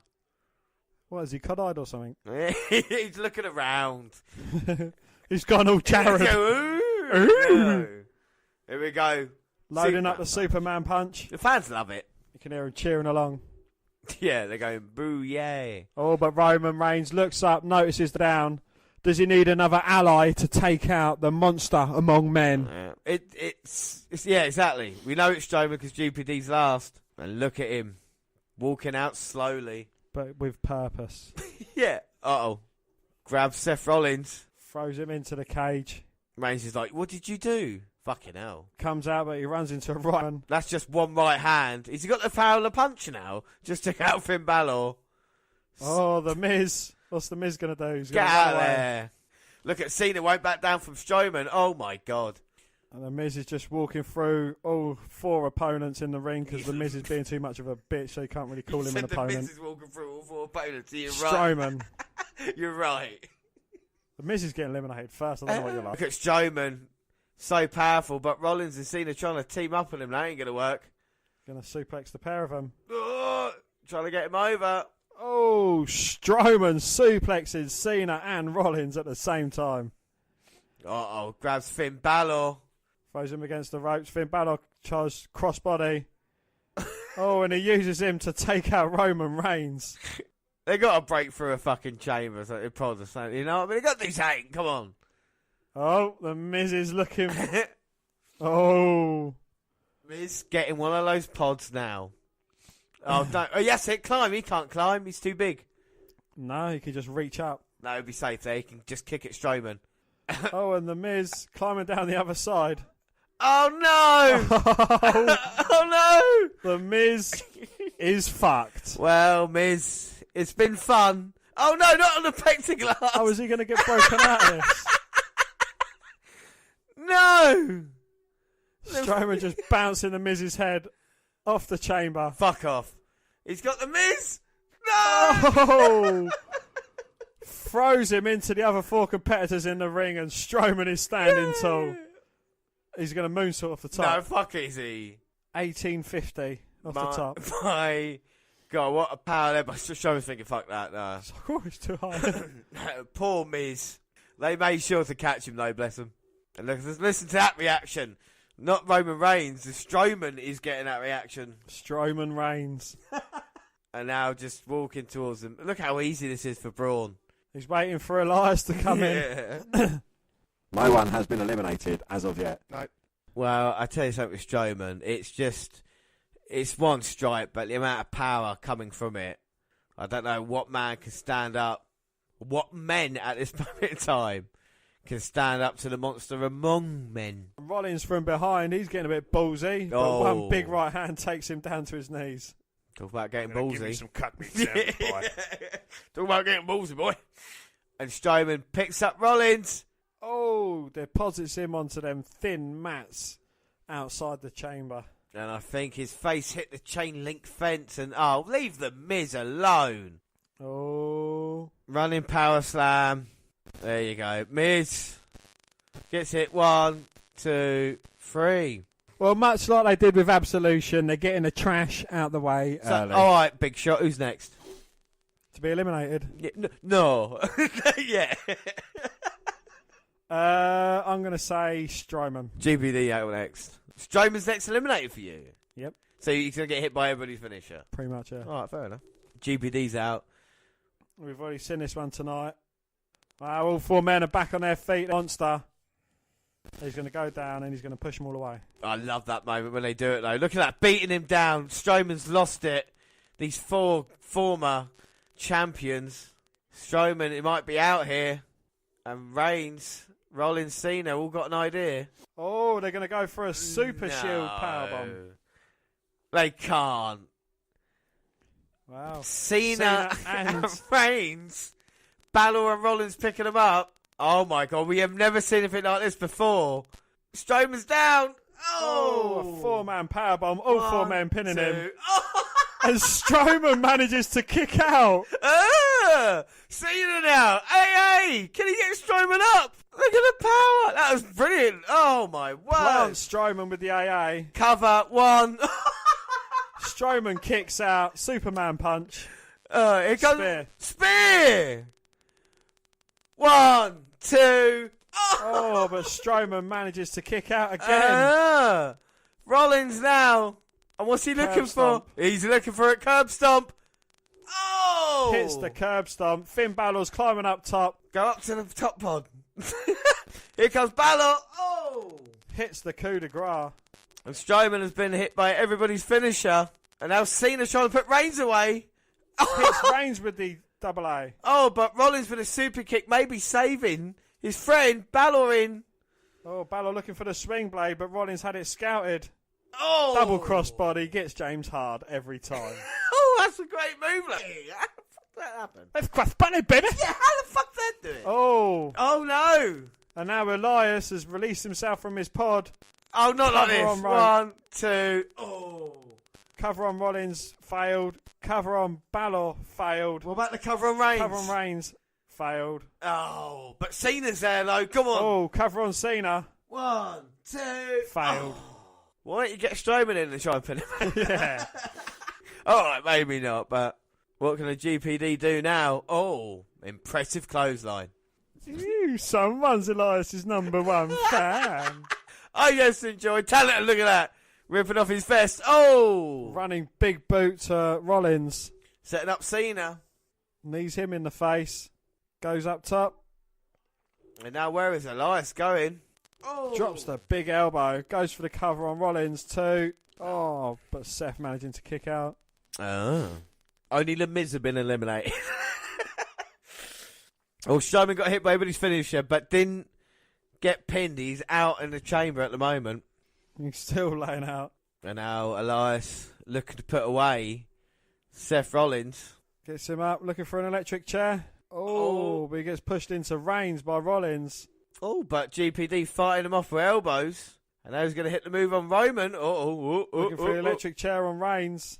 Down to a set-up powerbomb. 1, 2. Oh, but Roman managing to shoot the shoulder up at 2. 2. Very impressive from the GPD, though. That is nice power. I think GPT might have a strong future here, and I think he might be a favourite now to win this match, Dan. Uh-oh. Oh, Strowman grabs him from behind, comes charging in, but GPD sidesteps. Strowman hits nothing but ring post. He can't pick up Strowman. No, nearly. I thought he was genuinely going to do that then. Genuinely. Power slam. 1, 2, 3. Good night, GPD. Fucking hell. Well, Strowman's alive and he's here. But GPD for a sec. Oh, I thought alive. Go and roll on down the road, Drifter. And now Braun picks up Roman. Maybe leave him till last. Picking Reigns up by the vest. And you know the damage he's done to Roman in the past. Braun's taunting a bit too much for my liking. He is, yes. It looks like he's going to come unstuck. And it looks like there's 3 other competitors looking towards the corner. Well, Reigns up for the power slam. Oh, Seth Rollins with the knee off the top. Finn Balor with a kick to the corner. And now Cena waiting on turnbuckle. Oh, not before Reigns hits him with a clothesline. Oh, Cena looking for the flying crossbody. He gets planted. 1, 2, 3. Cena has been eliminated. And I think I've chosen the wrong man in this match. As clean as you like. Can I change my pick to Strowman, please? Yeah, can I go Balor? Oh, yeah, Strowman. Yeah, no. Cena beaten pretty clean there. There's no disputing that. But how is he going to get WrestleMania? But don't forget, Dan, at WrestleMania, the legends come back from the dead. So here we go. Strowman, Roman, Finn, and Seth. Strowman, Roman, Finn, and Seth. Oh, it takes him out with a punch. Right hand there to Seth. Pulls out Balor. Finn's like, come on. I'm going to hurt you. I'm going to find you. I'm going to hurt you. Oh, and look at Balor now with the kicks and combinations. I think he'll be successful against Strowman if he keeps it up. No, he gets caught by the throat, but Strowman runs into 2 feet from Balor. And again. Come on, Balor, I believe in you. Oh, Strowman charging in. Balor moves out of the way, catches him with a big kick to the face. Finn's up top. Oh, fuck. He's been caught by the throat. Into the running power slam, or the power slam. No. Balor with a backslide. Oh. Drop kick Strowman into the corner. And now here comes Balor again. Oh, with a running kick sends Strowman reeling. It's working, son. Go for it. Up higher. You need to get higher. Yeah. You need to get higher. Oh! Coup de grace to the back of the head. Strowman. 1, 2. Oh. How many finishes has Strowman kicked out of? Quite a few. Yeah, he actually has. Like the spear when he got showed up from that, I was shocked. Now it's Balor and Rollins. Oh, Rollins looking for the ripcord knee, but Balor managing to fight out of it. Catches him with a step up enziguri though. Oh, but Balor fights back with a Pele. And now Balor Dragon Sleeper. Oh, plants him. 1, 2, Oh, but Rollins managing to kick out. And now look at Reigns. He's got a look on his face. Oh! Goes to throw Balor into the ropes, but he comes back with a swing blade. Drop kicks Reigns into the corner. I don't know if Balor's getting a second wind here. Here comes Finn. Oh, can he win? Going for... Oh, fucking hell. Strowman picks him up. Oh, plants him. 1, 2, 3. Strowman. 4 men have been eliminated. 4 men have been eliminated by Braun, fucking Strowman. And with only Rollins and Reigns left in here. Can I change my pick to Strowman, please? I think, what happened? It is Strowman at the moment. Rollins is trying to get his brother Reigns back into this match. These two need to team up to take out the monster among men. Well, I've not. We talked about. You talked about earlier. Nia Jax being as dominant as she has been. Strowman, with everything he's done, looks absolute killer here. And yeah, it's got to be the Shield together. Fists in. They got to take Braun down. How do you surround a planet, though? Well, this is difficult, isn't it? He's got his own gravitational pull. Rollins and Reigns now going to go. Old Shield tactics, just smothering.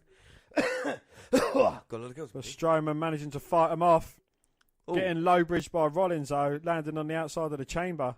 Someone's going to get speared for a pod. Well, that looked like it hurt Braun. And now Rollins with the kicks and Reigns joins in with the punches. Both men again, classic Shield tactics, smothering their opponent. It's sensible, isn't it? You know, we don't like to talk about sensible, but it is sensible. Strowman gets sent into the side of the chamber. Did Michael Cole just repeat me? Oh, and yet again, and you got to think about the damage Strowman has taken. He's taken everybody's finisher in this match. Maybe some of them twice. And Seth's just turned on Reigns, not for the first time, might I add. Looking for a phenomenal forearm of his own. And that was nice, and that was super kick. It wasn't phenomenal, it was nice forearm. Curb stomp. Oh, but Reigns comes out looking for the Superman punch. Seth counters it. Oh, might be looking for the buckle bomb. Oh, hits Reigns with a buckle bomb. Reigns responds with a Superman punch. And now Strowman's left just to clean up. And this is ungodly, this match at the moment. And now Strowman having to use the chamber to get up. But he is up to a vertical base. What can't Braun Strowman do at this moment in time? And now going in, stepping in. Looking to power slam him on the outside, perhaps. But Rollins manages to get away. Oh, trying to climb up the side of the cage. Did you see what happened to Miz when he went up there? Yeah, especially with that man following you. But Samoan drop to Strowman on the outside. I think that hurt Reigns as much as it hurt the monster. Oh, that's convenient. He rolled in perfect position. Well, Strowman has rolled in perfect position in the middle of the ring. And Seth Rollins is going to look to fly off the pod onto Braun. Go on, Finn Splash, I fucking dare you. As he stares at the WrestleMania sign. Frog splash off the top onto the monster. One, two. Oh. Kick out, though. Who kicks out of that? Strowman. Strowman does. That's what I'm going to get a t-shirt. Who kicks out of that? Strowman. You're damn right. Oh my. Who's the man that eliminates everyone? Strowman. You're damn right. Damn. I haven't got enough words to describe what Braun Strowman is doing right now. And now Rollins and Reigns. Can the Shield brethren team up yet again? Oh, looking for another Shield bomb. Strowman fights out of that, though. He's like, fuck that very much. Oh! Wow, seated drop kick there sends Reigns to the outside. He's left with Rollins. Rollins super kick. Nearly knocks a tooth out of the big man's head. But didn't knock him down. Another super kick. He's down to the knee. Looking for the stomp. Oh. Gets caught. Power slam. 1, 2, 3. And Strowman has eliminated all 5 men that have been eliminated from this chamber. Oh my word. And now Roman Reigns, do you know what's standing between him and WrestleMania? The man who's eliminated 5 out of 6. 5 out of 5 so far. Oh my word. My word. Now Strowman, bogey in nose, staring at Roman Reigns. Oh, and Strowman means business now. Straps it down. Superman Tattoo versus Superman Punch. And these two men, James, have gone to the ends of the earth to destroy one another. We've seen what they've done to each other, and now we've seen in this match they'll do anything to fight Brock Lesnar. If I was Brock Lesnar, I would be very worried sitting at home watching this, thinking this is the guy, one of these guys I'm going to have to face. Strowman, who's looked as dominant as he's ever have done, versus the man, Vince's pick. Which way is it going to go? The Golden Boy. The Golden Boy, yeah. The new face got squashed out of place. Oh, Strowman, though, he's dominating. I don't remember anyone in an Elimination Chamber being as dominating as Braun Strowman. Not even Goldberg, who was dominant as fuck, wasn't he? But I don't think he eliminated 5 men. That is incredible. Obviously, we haven't seen Asuka in an Elimination Chamber yet. No, that's true. But we in history, in normal chamber matches, Strowman would have won by now. But here comes Reigns. Flying over that top rope, taking out Strowman, and he's certainly bringing the fight to the monster. Here comes Braun. Oh! And Reigns sidesteps. Braun goes through that inch thick Lexan bulletproof glass. Plexiglass. And Strowman, though, somehow, he is like Frankenstein's monster. I don't know how he's still getting to his feet. Oh, Superman punch. Knocks Strowman back into the ring. And now Reigns, can he seize his opportunity at WrestleMania? Loads up the glove again. Superman punch number 2. Sorry, I was about to say, the fans absolutely loving it. Oh, they are behind Roman. All the way. Well, one Superman punch didn't do, so what's he got to do next? That's 2 Superman punches hit. Well, 2 Superman punches didn't work. Ooh-ah! Looks for the spear. No. Strowman had him up on his shoulders, ready for the power slam, but Reigns with a backslide. Strowman runs into the foot. Oh, a pop-up Superman punch. Reigns in position. Spears Strowman. Strowman straight back up, though. Oh, my God. Spear!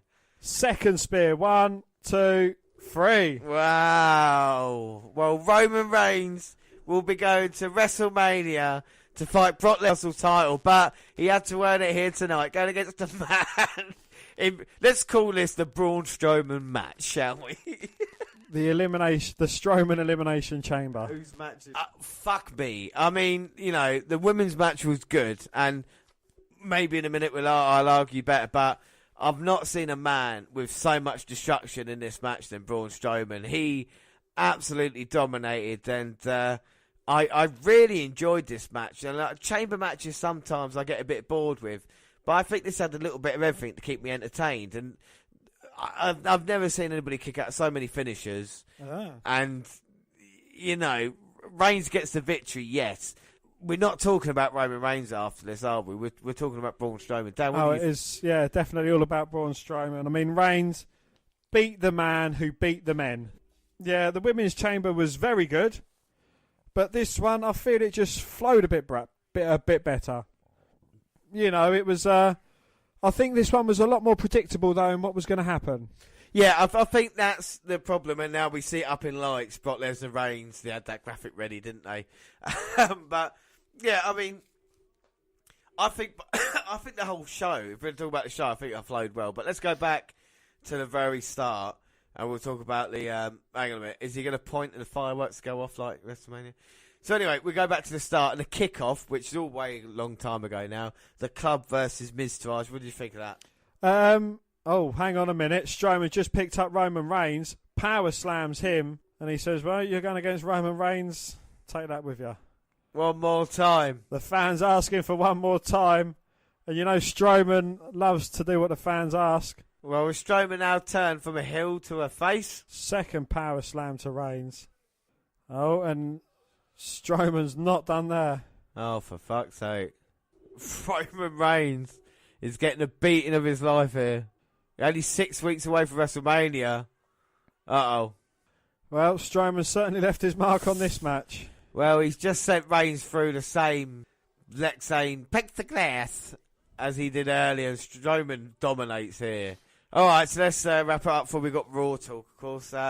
So the Club versus Miztourage. Dan, what are your thoughts on that? I thought it was a very standard match. Flowed quite well, but, you know, it was over before it done any trouble. I gave that 3 out of 5.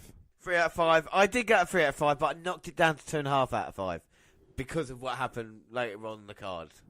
So the women's chamber match start off. I gave that. I thought that was a great match. Yeah, I wholeheartedly agree with you. The way it all played out, I thought it was, it flowed perfectly. It was brilliant. A little bit too predictable towards the end. I did have an inkling that Bayley and Banks was going to turn on each other. I wasn't quite sure when, but it's kind of setting up for a WrestleMania match between them two, and Bliss coming out on top. I'm happy that Bliss was on top. Yeah, no, I like that. I gave that 4.5 out of 5. I too gave that a 4.5 out of 5. Okay, so then the next match was the Bar versus Titus Worldwide. Standard tag team match, but I liked it better than the kickoff tag team match. Yep, I thought it was a good match. It told a great story, and all four men had good chemistry with each other. Yeah, exactly, and I thought that was nice. Next match, Asuka versus Jax. I really enjoyed this. This is what it takes me back. Yeah. Like we talked about Undertaker Street match, or one of these exciting ones that happened. Asuka just looked beaten at the end, but just managed to escape with the victory. Jax was all over it at the start. Asuka glimpses of offense, and it gets blocked down by Jax, and I think the end saves Jax. Yes, yeah, I do. I think definitely, but I think the way they told the story, I gave it 3.5 out of 5 for Asuka Jax. Yep, I gave that a 3.5 out of 5 as well. And then Matt Hardy versus Bray Wyatt. Well, I had not bad, but not great, and I think that was only worth a 2.5 out of 5. 3 out of 5, just because of the crowd didn't care, so I marked them up because of it, if you know what I mean. I was like, if you had a crowd that got invested in it, the match might have been better itself. So, bad crowd. The Ronda Rousey segment, putting Triple H through a table. I'll give that a 4 out of 5 for the shock factor. Yeah. As you said, I was watching it and my mouth was agog. Yeah. No, I gave that 5 out of 5. They really hit the mark. Well, obviously, it's not a match, but, with Rousey, it's like, okay, is she going to be accepted? What is she going to do? Is she going to be put right in a title match? We had the rumour had it. Rumour has it. It was going to be a tag team match, and they did this, and it just sold Rousey perfectly. If anybody didn't know what she was about, she's a mean motherfucker, and she put Triple H for that table, and she's going to fuck up Stephanie when she gets her hands on her finally. Yeah. So the interesting thing will be who will be a tag team partner if she needs a tag team partner. So I thought it ticked all the boxes for me. And then the main event, Dan. Well, what can I say? Strowman looked very strong. 5 eliminations, and he eliminated Reigns after Reigns won the match. It just goes to show what a monster Strowman is. I mean, he put every single man away with one power slam. And he ran through Reigns after the match as well. Yeah, what did you give that a 5? I gave that a 4.5 out of 5 as well, because I just thought the way it flowed. Yeah, no, I liked it. I gave it 5. So my match tonight was the women's Elimination Chamber match, and yeah, that would have been my match of the night as well. Yeah, that's yours as well. That's cool. I'll tell you what, if we had an award for man of the night or, superstar of the night, Strowman wins that fucking hands down. Definitely. Yeah. Right, so the last question then before we move on to Raw Talk is rating out of 10. Well, go on then. Oh, do you want me to, go on. Well, I think it didn't feel like it was, it went on as long as it did. It flowed quite seamlessly. I think there was a few too many adverts in it, but they've got to promote their upcoming events like Fastlane, this, that and the other. I think, they could have condensed it down a little bit more to something a bit shorter. But, despite all of that, I think the matches were very good. And I gave it an 8.5 out of 10. 8.5. Yeah, I gave it a 8 out of 10. Just because, like you said, it flowed, even though it was, 3.5 hours with kickoff added in there, nearly 4 hours. It flowed really well, and even around the Rousey segment looked like I was worried about with drag, actually was really fucking entertaining. And all the matches delivered in a weird way. Even a tag team match that you just thought was going to be a throwaway was actually quite watchable, So I enjoyed it. I'm looking forward to Fastlane in a couple of weeks. We should say that after our ratings, we both get a pay-per-view point for that, so we both end 6-all. So we get a perfect score each as well. Another bonus point added to the list. We'll recap all the bonus points and stuff like that. I think WrestleMania weekend we'll let everybody know. Or I'll post them sooner than that anyway. But that is it for this one. Okay, so we move on to Raw Talk. and hosts Renee Young and Peter Roseberg welcome us to the show and talk about the conclusion of the men's chamber match, including Strowman's destruction and Reigns' win. There's going to be a lot of that on this one. They touch on the chamber match. Roseberg wants to see Sasha versus Bayley at WrestleMania, and they give props to Alexa Bliss on her win as well. Well, it's noted that Roman Reigns is being helped to the back and his status for the show is unknown. A very distraught John Cena joins the show. Cena almost begins somewhat of a retirement contemplation, but doesn't want to let it go mentally or physically. He says by no means is he done, but he has been fortunate to be in a position he's been in for the last decade and a half. Cena brings up his hectic schedule at the age of 41 and all his different projects and goals. Well, John says he feels like this may have been his last shot at WrestleMania and recalls his first trip to the show. Show of shows where he didn't have a match on the card. Cena attempts to convince himself he's still a great competitor and in the best shape of his life. Cena says he may not have an opponent, but he may have a plan, saying it might have to go WWE etiquette to get on the card. So, I mean, there's a huge chance, isn't there, that John Cena, the man who's been running wrestling the past 15 years, is going to miss WrestleMania. I'm sure he's gone. Take this one then. I really don't think he is. They've got something up their sleeve for him. It's quite good the way they're playing it, though. The man who's been the man for so long, he's kind of being pushed out, but yet he's going to get there. He's going to claw his way there. It's like, I don't want to refer to The Undertaker, but, when The Undertaker was 15 years into his WWE tenure in 2005. Yes, yeah. So, after then, it's when he started having his best matches. Yeah. His series against Shawn Michaels. I know he lost a couple of his, a bit of his step and he wasn't as fast as he once was, but, he was having the best match, even though they was quite sporadic. Yeah. No, I think that's the next point. I think that's a great idea as well, anybody listening. We had the streak with the Undertaker. What about a John Cena type of every WrestleMania kind of retirement match? If he loses, he retires, and then you could have these young guys coming up who saying, I want to finish John Cena's career. And, you eventually have someone getting the job done, but you could make that go for 5 or 6 WrestleManias, and that could be a John Cena moment if he wants to kind of reduce it, and he does the, one a year, wherever it is, every couple of shows. I think that... Anyway, they move directly to a somewhat jovial Stephanie McMahon. Renee cuts to the chase and talks about Ronda Rousey putting Triple H through a table earlier in the night, followed by her slapping Rousey in the face. Stephanie says that Rousey needs to be managed and also discredits Angle's statement during the segment. McMahon says there's no validity to Angle's statements and that the GM must apologise on Raw tomorrow night. She says as their superior, she'll manage them and their actions. Stephanie says they will all be on Raw tomorrow and hash out everything. When asked how Rousey fits in, Stephanie says as long as they can smooth out the rough edges and polish her, she will be an A+ player in the WWE Women's Division. She says she's proud of the entire division's performance tonight, from the chamber match to Nia Jax and Asuka.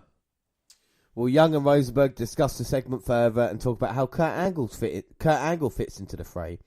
They talk about how Rousey wants to be a part of the company. They talk about how Rousey wants to be part of the company and doesn't want the special treatment.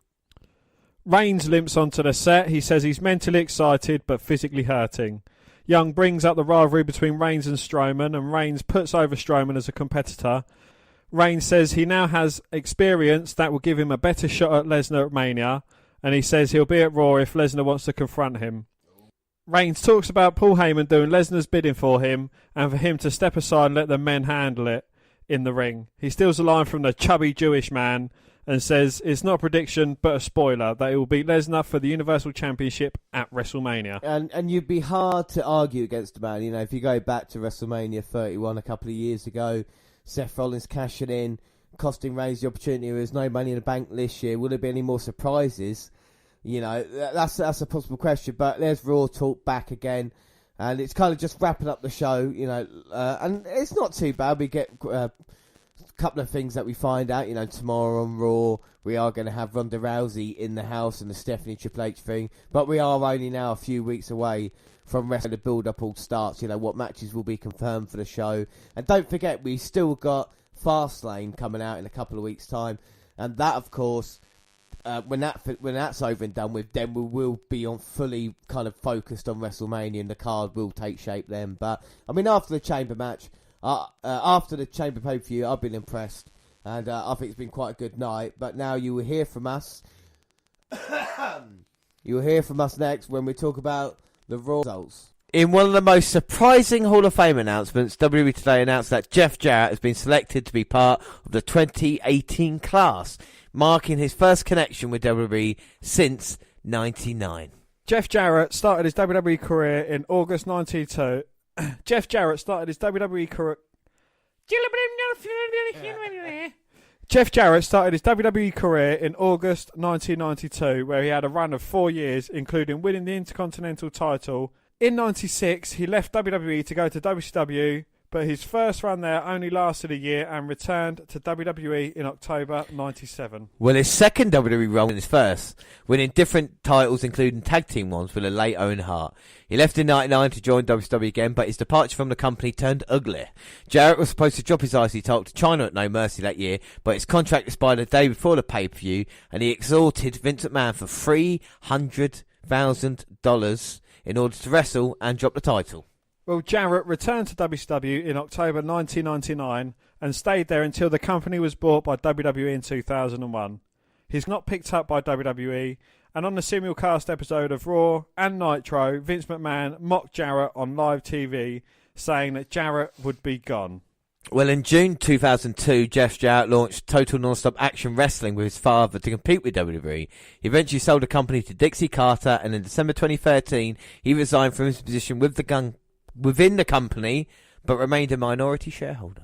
Well, Jarrett created Global Force Wrestling in 2014, but they gained traction as he returned to TNA in 2015, selling his minority stake in return for some promotion for his GFW company. Well, after Anthem brought Impact Wrestling in 2017, Jarrett returned to the fold to run the day-to-day operations in the company, but his stint lasted less than a year and was fired in October due to several personal issues. Well, Jarrett was admitted to rehab clinic shortly thereafter, and WWE picked up the tab for his stay after his wife Karen, the ex-wife of Kurt Angle, reached out to the WWE for help. Well, during his long career, Jeff Jarrett won the WWE Intercontinental title 6 times, the WWE European title once, the WWE Tag Team title once, the WWE World title, incredibly, 4 fucking times. That's help when you've got a friend in Russo. The WWE United States title 3 times, the TNA World title 6 times. I wonder when you own the company. And the TNA King of the Mountain title once, apart from several other titles, including AAA, CWA, and USWA. So, Dan, now it's time for the Raw review. Well, James, yes, Raw, and finishing at an epic 106 minutes and 55 seconds. Last night's Raw Gauntlet match is officially the longest in-ring contest in WWE history. Oh, my word. It trumps the previous record of 81 minutes, which was set by Bruno Sammartino and Waldo Von Erich at a WWF Madison Square Garden show in August 1964, and is also longer than any Royal Rumble or Iron Man match the company has ever held. You going? I was going to say, standout performer Seth Rollins set a record with his own too. Starting as the match's second entrant, the Kingslayer was in the ring for a total of 65 minutes, pinning Roman Reigns and John Cena before he was upset by GPD. No other wrestler in Raw's 25-year history has ever competed for such a length of time. Apparently, Chris Benoit and Triple H held a record for 60-minute Iron Man. Well, WWE haven't so much broken Sammartino's 54-year record as blown it off the face of the year. Most fans knew the Elimination Chamber preview bout would be long, but not to this extent. And for a company so obsessed with making history, it's surprising that WWE haven't made a bigger deal of this.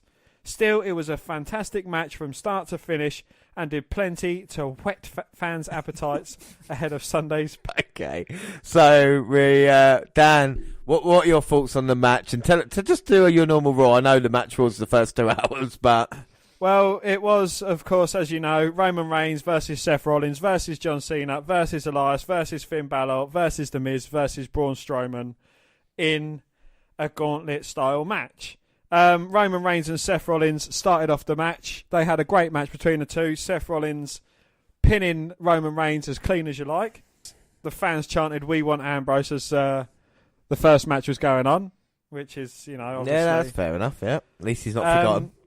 It was quite a slow-paced early part of the match between Rollins and Reigns. Reigns getting most of the upper-handed. Seth Rollins did get a comeback where he favoured his knee at times. He was able to eliminate Reigns with a cheeky roll-up. For a quick pinfall attempt, Cena was able to smother Rollins for a long stretch. A gutsy Rollins continued to fight back despite struggling to stand. He landed his finisher to oust Cena. Elias jumped all over Rollins as soon as he entered the fray and eventually landed the drifter way to eliminate Rollins. The drifter then went to work on Balor's surgically repaired shoulder. Balor, though, landed the coup de grace to knock Elias out from the bout. The Miz pounced on the Irishman. The heel went for a quick pins on his weary foe. Thanks to his cronies' distractions, the Miz was able to defeat Balor. And then Strowman chased Miz into the stands. The big man then proceeded to feast on his rival, flinging around the ring. A running power slam ended things with the Monster Among Men on top. After proclaiming he'll be the one to face Lesnar, Strowman wiped out the whole Miz-tourage. What are your thoughts on the match then? Absolutely brilliant. It's probably one of the best matches I've seen on Raw for a long time. I think I texted you partway through it, gushing about the match. And yeah, Seth Rollins was absolutely brilliant. He really plays the underdog role well. Yeah. I'd like to have seen Seth Rollins and Finn Balor go off against each other because I think that'd be a great match between the two of them. But Seth, he's just such a great worker in the ring. But yeah, and he's finally, they've been doing nothing with him, have they, really, since last year? And for him now to actually, we're reminded of the guy that we saw with a W title back in 2015, that kind of hunger in him. And it's weird him playing the kind of babyface that we've not seen a lot of with Seth Rollins, really doing it well. And yeah, like you said, it worked. And the other weird thing is it's the first time WWE have actually, the losses in the match made sense, because Reigns and Cena didn't need to win in this one.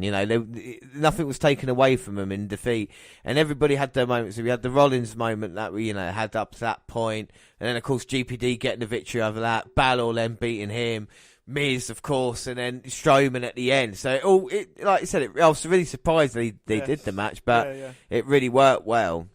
And one of the interesting things about that, like I said, John Cena getting beat cleanly.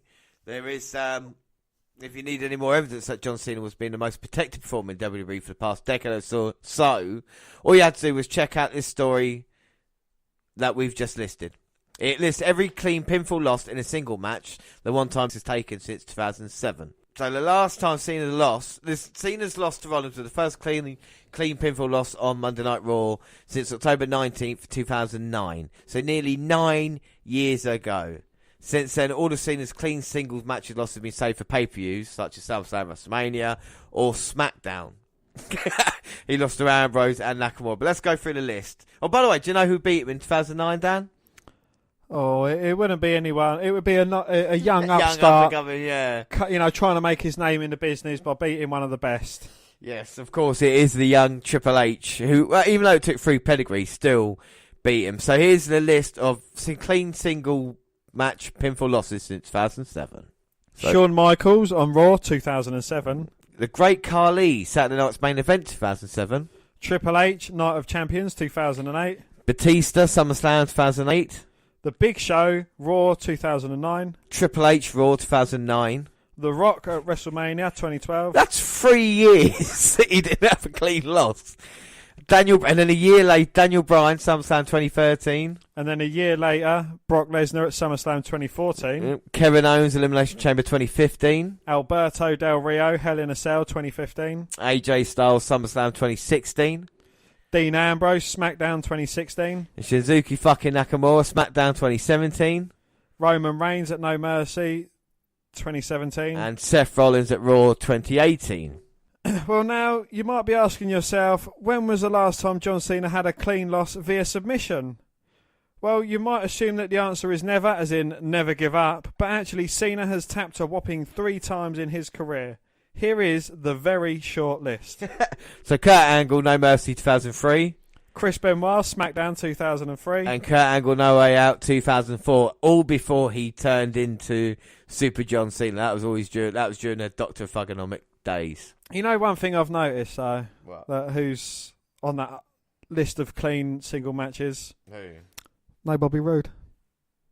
There's no Randy Orton either. There's no fucking Randy Orton, is there? Yeah, but Dean Ambrose is on there. But Dean Ambrose on there. Dean Ambrose on there, like, he's one of mine, isn't he? Go on, continue your fucking Raw review. Well, up next we had an Asuka interview. Yeah. And Renee Young was interviewing Asuka in the ring about her upcoming match against Nia Jax. Jax charged in midway to attack the Empress of Tomorrow, and she nailed Asuka with 3 leg drops. Oh. Did you see the tit, the nipple? No. There was a nipple slip by Asuka during this. Watching it live, which unfortunately I did not, but Twitter went alight with Asuka's nipple. Yeah, when she was down on the floor, it slipped out basically, and obviously they've taken it out in all other broadcasts of it. But you know, I'm sure if you Google Asuka nip slip, you will find something. But we don't want to talk about it because the Empress of Tomorrow is an absolute destroyer, and you know, I know she got laid out by Nia Jax, but hopefully they still protect her. Even though Rousey's here, it's like I forget about Asuka now. We've got Rousey. I don't do that, you know. Like I said, build up the two as they are. Anyway, rant over. Yes, carrying on with... What the fuck do I know? Carrying on with Monday Night Raw, we had The Bar versus Titus Worldwide. Whoops, stay tight. And Apollo Crews, who is now only known as Crews. No, Apollo, isn't it? Yeah, Apollo! Well, Apollo Crews, who is now only known as Apollo. Apollo! Due to the shooting. Fucking hell. No, you took that. Yeah, I mean, thanks to I mean, we all know Randy Orton's thoughts on gun control and stuff, and it seems Donald Trump now thinks the best idea is to give teachers guns. But hey, yes, well, you know, well, the Australians are taking a similar stance. What do you think of these guns? To protect themselves against shark attacks, they are actually arming themselves with sharks. With sharks, yeah. That would work perfectly. What scares a shark? Another shark. That stops shark attacks. Anyway, we had The Bar against Titus Worldwide, and of course The Bar didn't win that match. No. Apollo and O'Neil win via pinfall. If I know my records, I think January 9th is the last time The Bar beat Titus Worldwide. Yes, thanks for that. Yeah. And up last, the main event for Raw.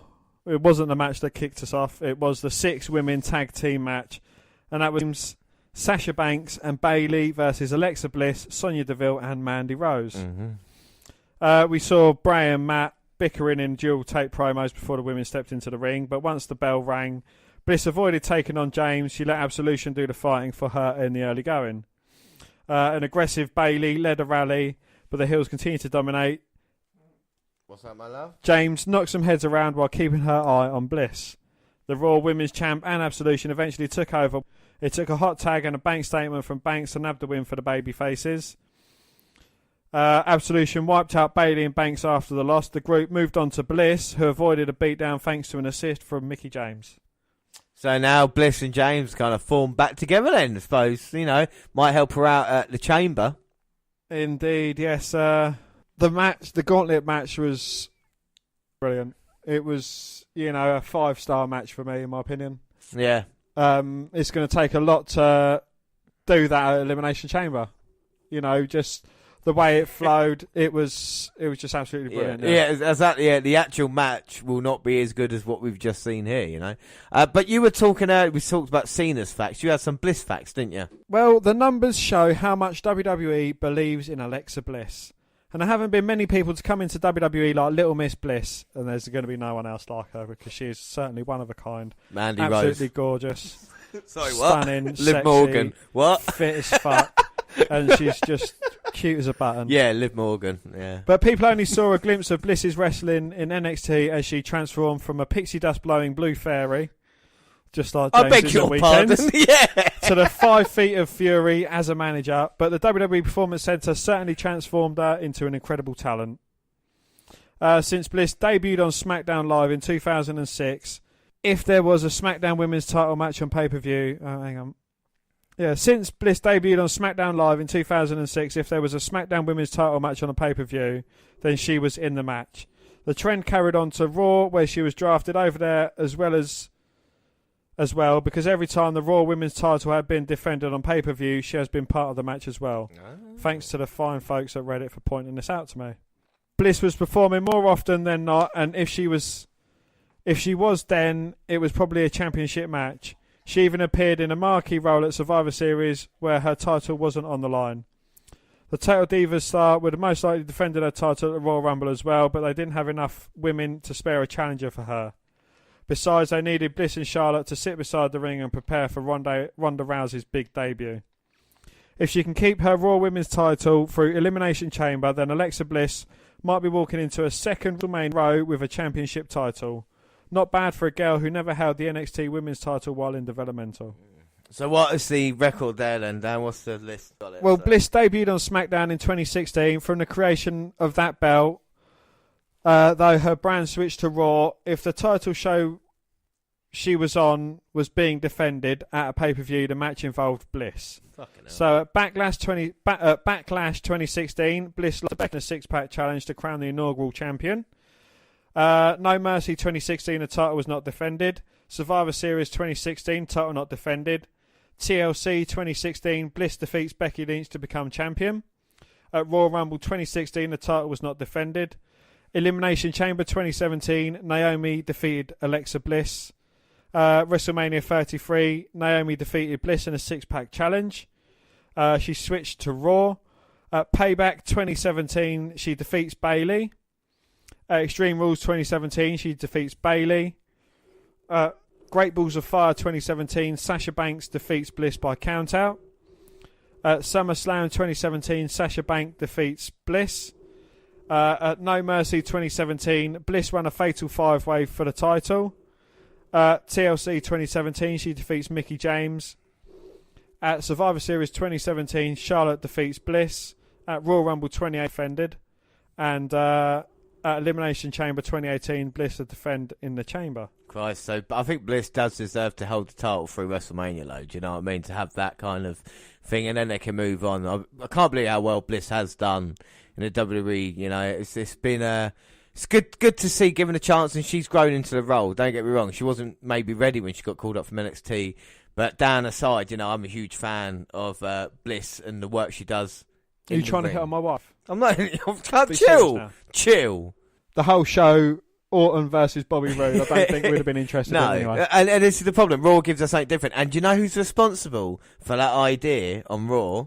Vince McMahon. Vince McMahon himself. Yeah, so people still have a fucking go. And yet he puts something like that together. So, you know, credit where credit's due, because we do knock McMahon a lot, and we do love NXT with Triple H in control. But this is all McMahon here as well. So going back 20 years to 1998, this is McMahon at his, you could argue, at his best now. You know, McMahon is always good when he's got a fight on his hands. And I think with Raw, they've realised now the 3 hours not working, how they're going to change it up. And stuff like this is good shit, you know what I mean? So, well, don't forget, it is the same mind, McMahon, that has brought you Brock Lesnar versus Roman Reigns for the Universal Championship at WrestleMania. So, you know, before you build him up too much, you got to...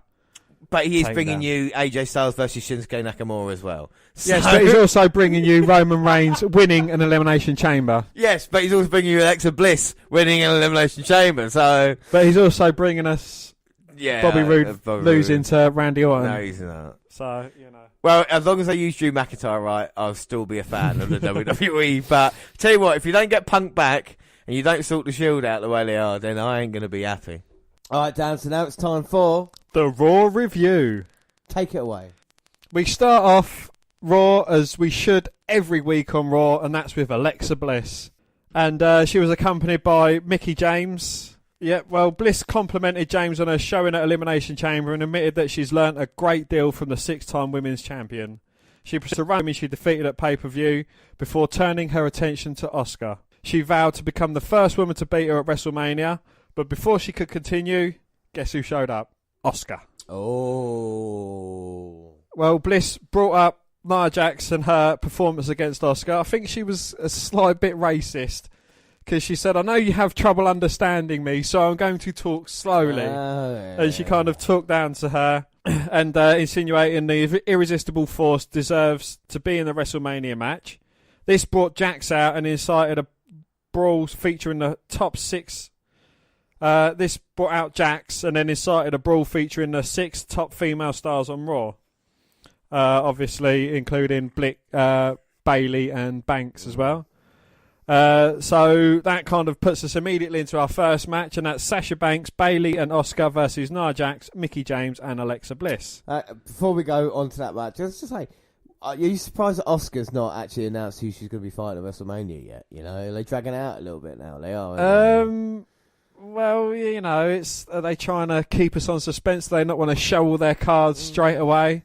But they need certain time to build, like, don't they? If they're going to go, if Asuka now is waiting for, say, Charlotte, you know, that's going to be a couple of weeks, and then we're going to have only a few weeks to build that up. You know, it's the same. I mean, with Alexa Bliss, it's a little bit different, isn't they? Because they teased that the end of last year as well. They said, you know, Asuka beat Alexa Bliss, I think, in singles competition. So maybe they'll try and build from that. But it's interesting. How was the match and what happened then? Well, Sasha Banks found herself isolated from her partners and under an impressive assault from Bliss, Jax and James. But after a big suplex to put Bliss down, Banks inched towards Bayley, only to have her friend drop down off the apron and refuse the tag. Oh! It was a betrayal months in the making, so, you know, there's still a bit of friction between the two best friends. But Banks continued to fight back and Asuka exploded into the match. She laid waste to the opposition in time for Bayley to re-enter the match and catch Bliss with a suplex. Asuka ultimately forced a tap out of James with an armbar. And after the match, Bayley stood over Banks, looking down at her on the arena floor. So, you know, they're kind of building up towards Banks-Bayley match. Yeah, what do you think that will be at WrestleMania? Because at the moment, you're going to have... Rousey's definitely going to have a match, you would say. Charlotte is going to have a match. Alexa Bliss deserves a WrestleMania match. Asuka's going to face one of them. And then you've got Banks and Bayley as well. I mean... That's 4 or 5 matches. I mean, it's interesting. One of them's going to be on the undercard, isn't it? Yeah, well, one of them will be about 4 hours long. But one thing I have noticed, it gets me excited because the last couple of pay-per-views we did, our match of the nights have been the Women's Royal Rumble match and the Women's Elimination Chamber match. So anything they offer us for WrestleMania, I think it's going to be enjoyable anyway, you know?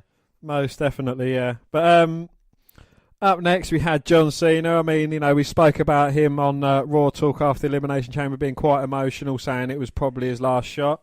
Yeah, you know, he said the measure of a man is judged on how he reacts to failure and disappointment and how he responds to having his back against the wall. And he said, failure has made me who I am today.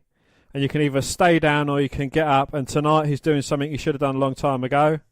And he's putting out a WrestleMania challenge to The Undertaker. Ooh. And the fans went absolutely fucking ballistic at that. They was chanting, yeah. He revealed there's 39 WrestleManias between them, but they have never stood the grandest stage of them all. But that match is not happening. Oh. Because he does not make the matches, and he revealed he's going to be on SmackDown Live Tuesday night and hopefully earn a spot on the WrestleMania card. So when you hear the SmackDown summary, you can find out what happened on there. But and also, what you were saying during the live show about John Cena being scheduled for Fastlane was indeed correct, and, you know, John Cena was going to be there. Yeah. Well, no, I'm just saying that he might be there. He might be there. We don't quite know yet. So John Cena lays out the challenge to The Undertaker, and of course, like I said, he doesn't make the matches. He's got no stroke in that company, even though he's only been there 15 years. He's not even going to be at WrestleMania, goddammit. So how can he even say there's going to be a match for him and The Undertaker? Exactly that. But I mean, they've only faced each other a handful of times. So we've watched one of them on a podcast before. I think Vengeance.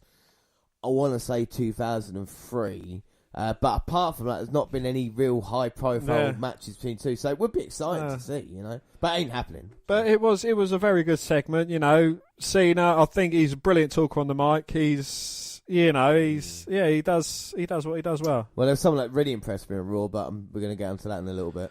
Was it Heath Slater? It was because we had Heath Slater versus Bray Wyatt. Oh, Bray lost again. He was hell-bent on avenging his loss. No direction Wyatt. But he was hell-bent on avenging his loss to Matt Hardy on Saturday night. Attacked Heath Slater and Rhino before the scheduled match with a one-man rock band. and he brutalised the former tag team champions of his commentary team, put over the more dangerous and deprived Eater of Worlds. And it was basically a no contest. So but James, he promised that the issues between him and Hardy are far from over, and they will wage war again. So we've got that to look forward to. I'll tell you what I would want to do with them now. I would put them as a tag team. I would have them like beating Slater and Rhino, whoever, all the secondary tag teams and stuff like this. And then when Jeff Hardy comes back, then Bray can say, "No, I'm part of the Hardys now. You know, I'm part of the Hardys group." And then Bray can systematically destroy from inside the Hardys group. You know, and take everything away. He could pull off a Randy Orton. Yeah, exactly. Yeah, just repeat the same storylines. You know, that's something we've not seen before. But we had The Miz was coming out, and he was furious after his Elimination Chamber loss, blaming everyone but himself. Well, to be fair, they all teamed up on him, and you know it was a disgrace. But hey, I'm going to be impartial. But of course you are, and obviously blamed everyone in the chamber as well as Kurt Angle. But this eventually brought out Seth Rollins, and a match between the two was underway. The Kingslayer frustrated, and he lost to Seth Rollins. But before he could celebrate his victory, Finn Balor made his way out to the ring. As Rollins watched on, insulted by the blatant disrespect shown to him by the man who defeated him to become the first Universal Champion. Right, so there's a bit of friction between them two. Kind of one-upmanship then, wasn't it? Because Rollins had just beaten Miz, and then Balor was saying to him, like, you know, I could beat the Miz if I had the opportunity. Yeah, opportunity. But unfortunately, Miz has already wrestled, and that would be completely unfair. Yes, but they booked the match anyway. Okay. But you had the Balor Club come out, and you had the Miz Taraj there. But then Kurt Angle came on the big screen, and he said, look, the ejection of the two teams at ringside, and he said there would be a winner between the Miz and Balor, or the RC champion would not go to WrestleMania at all. What the fuck is that Angle's problem with the Miz? Yeah, so resiliently fought his way back into the match, and Balor fought his way back into the match and got a victory over the title holder. So the Miz has lost twice in the night. Yeah. And people were going, Seth Rollins going to get main event run come WrestleMania. No, yes. But the Miz's main event. He's the A though. Of course. But yes, anyway, he was... So they've kind of booked that into a little three-way dance there between them three. I was a little surprised because I thought maybe it would be Strowman Miz for the IC title. I thought that would have been quite cool. But, you know, a triple threat match, WrestleMania for these three guys, I mean, it would be, I think it would be a very, very good match. A very good match, yeah. But then we get the guy, the big dog, the face that runs the place, Roman Reigns, come out, and he addressed Brock Lesnar and Paul Heyman, because we was promised there was going to go toe-to-toe, face-to-face, mano-e-mano. Yeah. Up until a half hour before Roman Reigns took to the squared circle, he expected Brock Lesnar to be there. The universe expected him to be there, but he wasn't. No. And this is the interesting where he actually was, because the pay-per-view on Sunday Night Chamber was in Las Vegas, and Brock Lesnar was in Vegas, but he wasn't at the WWE event. He was there taking pictures with Dana White, the president of the UFC, actually sporting a UFC T-shirt. I couldn't believe the picture when I saw it. Yeah, yes. When I saw the T-shirt, I was like, hang on a minute. I mean, this is the thing that impressed me, and I've been following the most this week as well. Because, there's been a lot of talk that Lesnar could even quit WWE and just go straight to the UFC. I mean, he won't do that, because obviously he's still got that match planned, and I don't think Lesnar wants to kind of keep it open, just in case he does go back to the UFC, at least then he's got a pathway back like he did so many years ago. But the thing is, they're saying Brock Lesnar now, with the amount of dates he's done, he's covered his contracted time. So that's why, and also with this, exactly, it's all about the money. But also with this, it was WWE management not really sure what to do. If you remember, probably people don't, WrestleMania 31, the first face-to-face confrontation between Lesnar and Reigns, I think there was like a snowstorm. It was like they were trying to pull the belt from each other, and it made them look very childish, and it wasn't great. So maybe they thought, we don't know what to do. But I think Roman Reigns then stepped up, went out there, and for me personally, he delivered the best promo of his career, and actually made me think, this is the guy. What, this now. promo about Lesnar? The promo about Lesnar, yeah. I really do. Yeah, you know, he proceeded to cut a promo in which he ran Lesnar down, saying he only shows up when the money's right. He added Lesnar and Heyman will credit to it being businessmen, but Reigns was born into the business, and there's a fine line between business and respect. And he said the best line of his career, and he said, I don't respect Brock Lesnar, and I damn sure don't fear that bitch. Yeah, and the reaction he got from the crowd was positive. It wasn't a kind of scripted thing. He might have given notes. He was himself, and this is what everybody. This is what I want to see from Reigns, and this will turn the crowd for him because the thing is, WWE is the universe. If someone doesn't want to be in the WWE, yeah, you know, the fans turn against him. Just go back to WrestleMania 20 with Goldberg and Lesnar. Yeah. So Reigns can really get onto that kind of fucking. You sold out. Exactly, get onto that train and actually have a few cheers leading to this match. Well, you know, he ended the promo suggesting he was going to head back and take discipline from the office for what he has said, and in the process earn the loudest cheers he received in quite some time. And it says, moral of the promo, Reigns, talk like Roman Reigns. Yeah, this is as simple as that, isn't it? You know, this is what every great kind of wrestler recently. This is John Cena, Steve Austin, The Rock. Just get their character and turn it up a little bit. And with Reigns, he now can say he is the locker room leader because John Cena's not full-timer, Undertaker's not full-timer. You could argue Reigns is. And having a locker room leader going up against a guy who he's a champion but he's not really interested in WWE, that's the fucking anyway, you know. So I was really, really pleased by that. I thought, yeah, mate, I am looking forward to the main event of WrestleMania for the first time in 2 years. Well, you know, we'll see what it's like when we get to the ring. Will it be over quicker than Goldberg?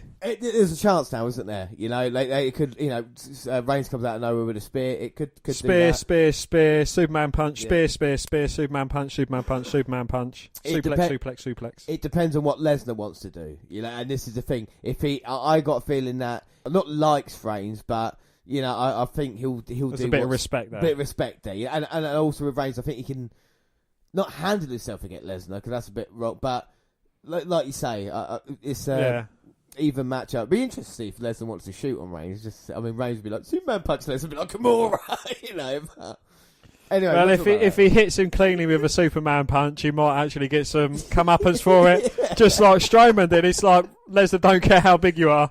I know exactly. He will knee you in the face and he will punch you. Right. Anyway. But anyway, up next we had a Raw Tag Team Championship match.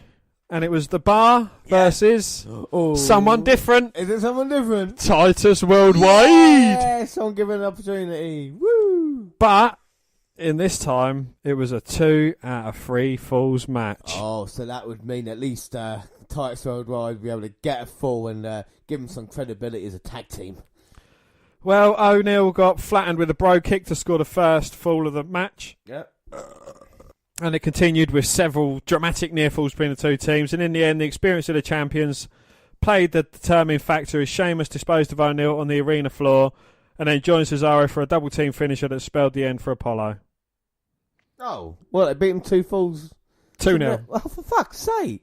So what's next for The Bar now then? Well, you know, they've got the Revival, they got Ganderson. That's what they're saying after the match, I think, The Bar, weren't they? Yes, yeah. There was no one left for us to wrestle. We are the best tag team on Raw.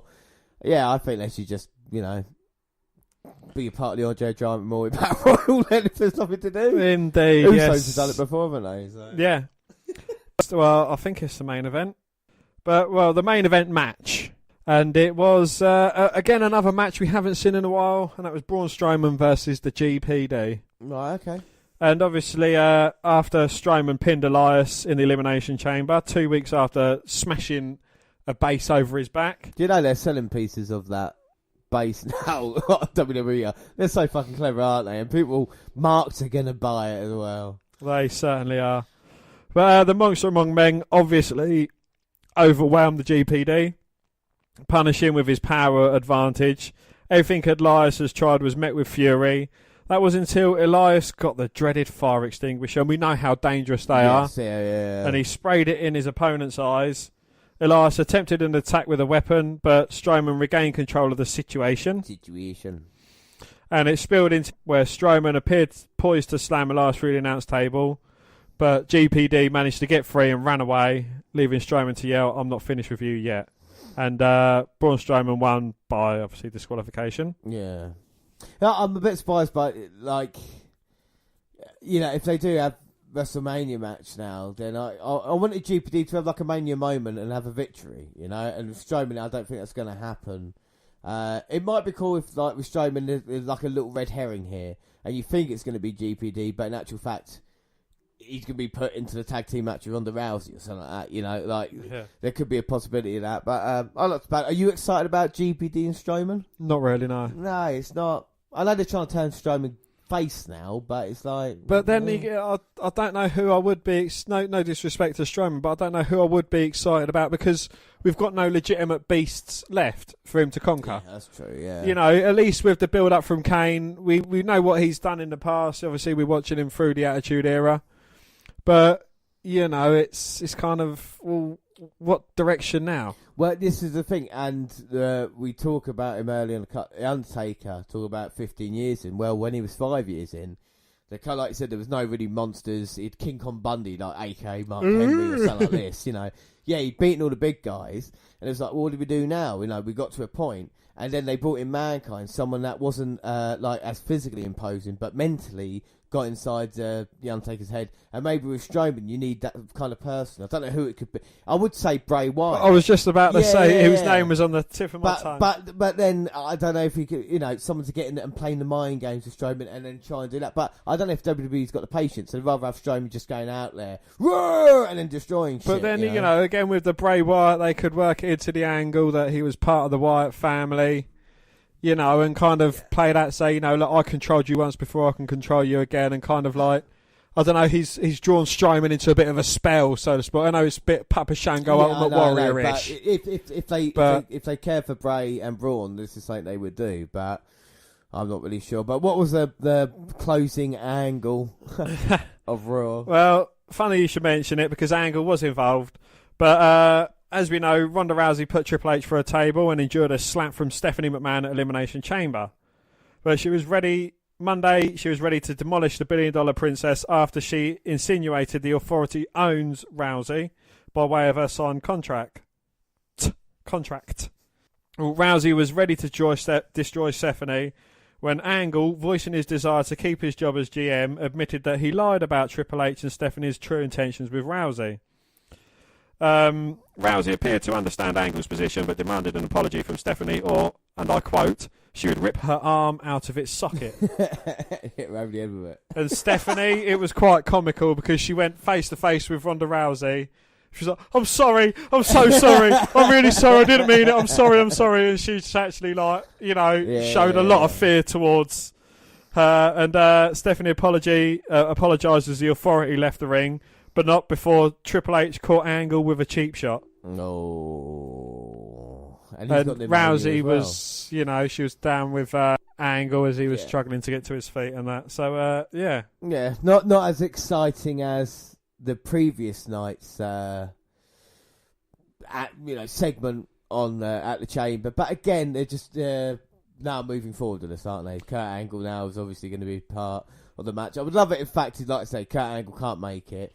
And Triple H is like, yeah, it's going to be 2-on-1. And she's like, yeah, I don't mind it. And then Strowman fucking shows up. But then again, having Strowman and Rousey there, it kind of takes away from it a little bit. You want Rousey to be the hot tag in, making Triple H fucking tap out.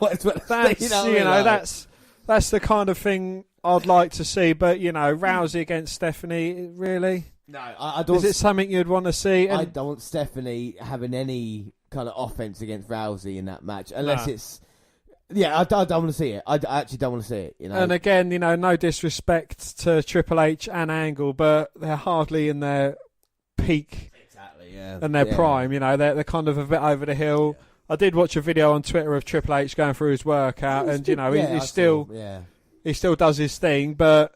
You know, and Kurt Angle, I think he's a shadow of his former self. Yeah, ever since his return, I don't know, it's kind of like he's lost a step or 10. It's that far away look in his eyes that he gets, isn't it? You know, it's that kind of, I don't know where I am or what's going on. Exactly that, yeah. It's not the same Angle of old, and I think we just have to, I'll say, get used to, like... He's lost his intensity, he's lost his integrity, he's still got a bit of intelligence. A bit of intelligence, but you know, it's not the Kurt Angle we know and loved. Yeah. But I think Stephanie Triple H need to play this perfectly with Rousey to make her accepted with the crowd, to make sure she doesn't get any boos. And also be careful, you don't want to dominant Rousey, but you don't want to take away anything from Asuka as well, because, you know what I mean, if they start building up Rousey, you got to kind of balance it right. So I don't think Raw was too bad. I don't think the Chamber was too bad. I think it's been all right, and I'm looking forward to WrestleMania for the first time in a long time. You know, the card's not made yet, is it? And I think that's what I like about it a little bit. There's still, obviously you've got AJ Nakamura, we know about on SmackDown and on Raw. Well, we don't know who Randy Orton's going to be facing with his new US title around his waist. Yes, so that's going to be a bit of an open book. I didn't watch SmackDown. It didn't happen, did it?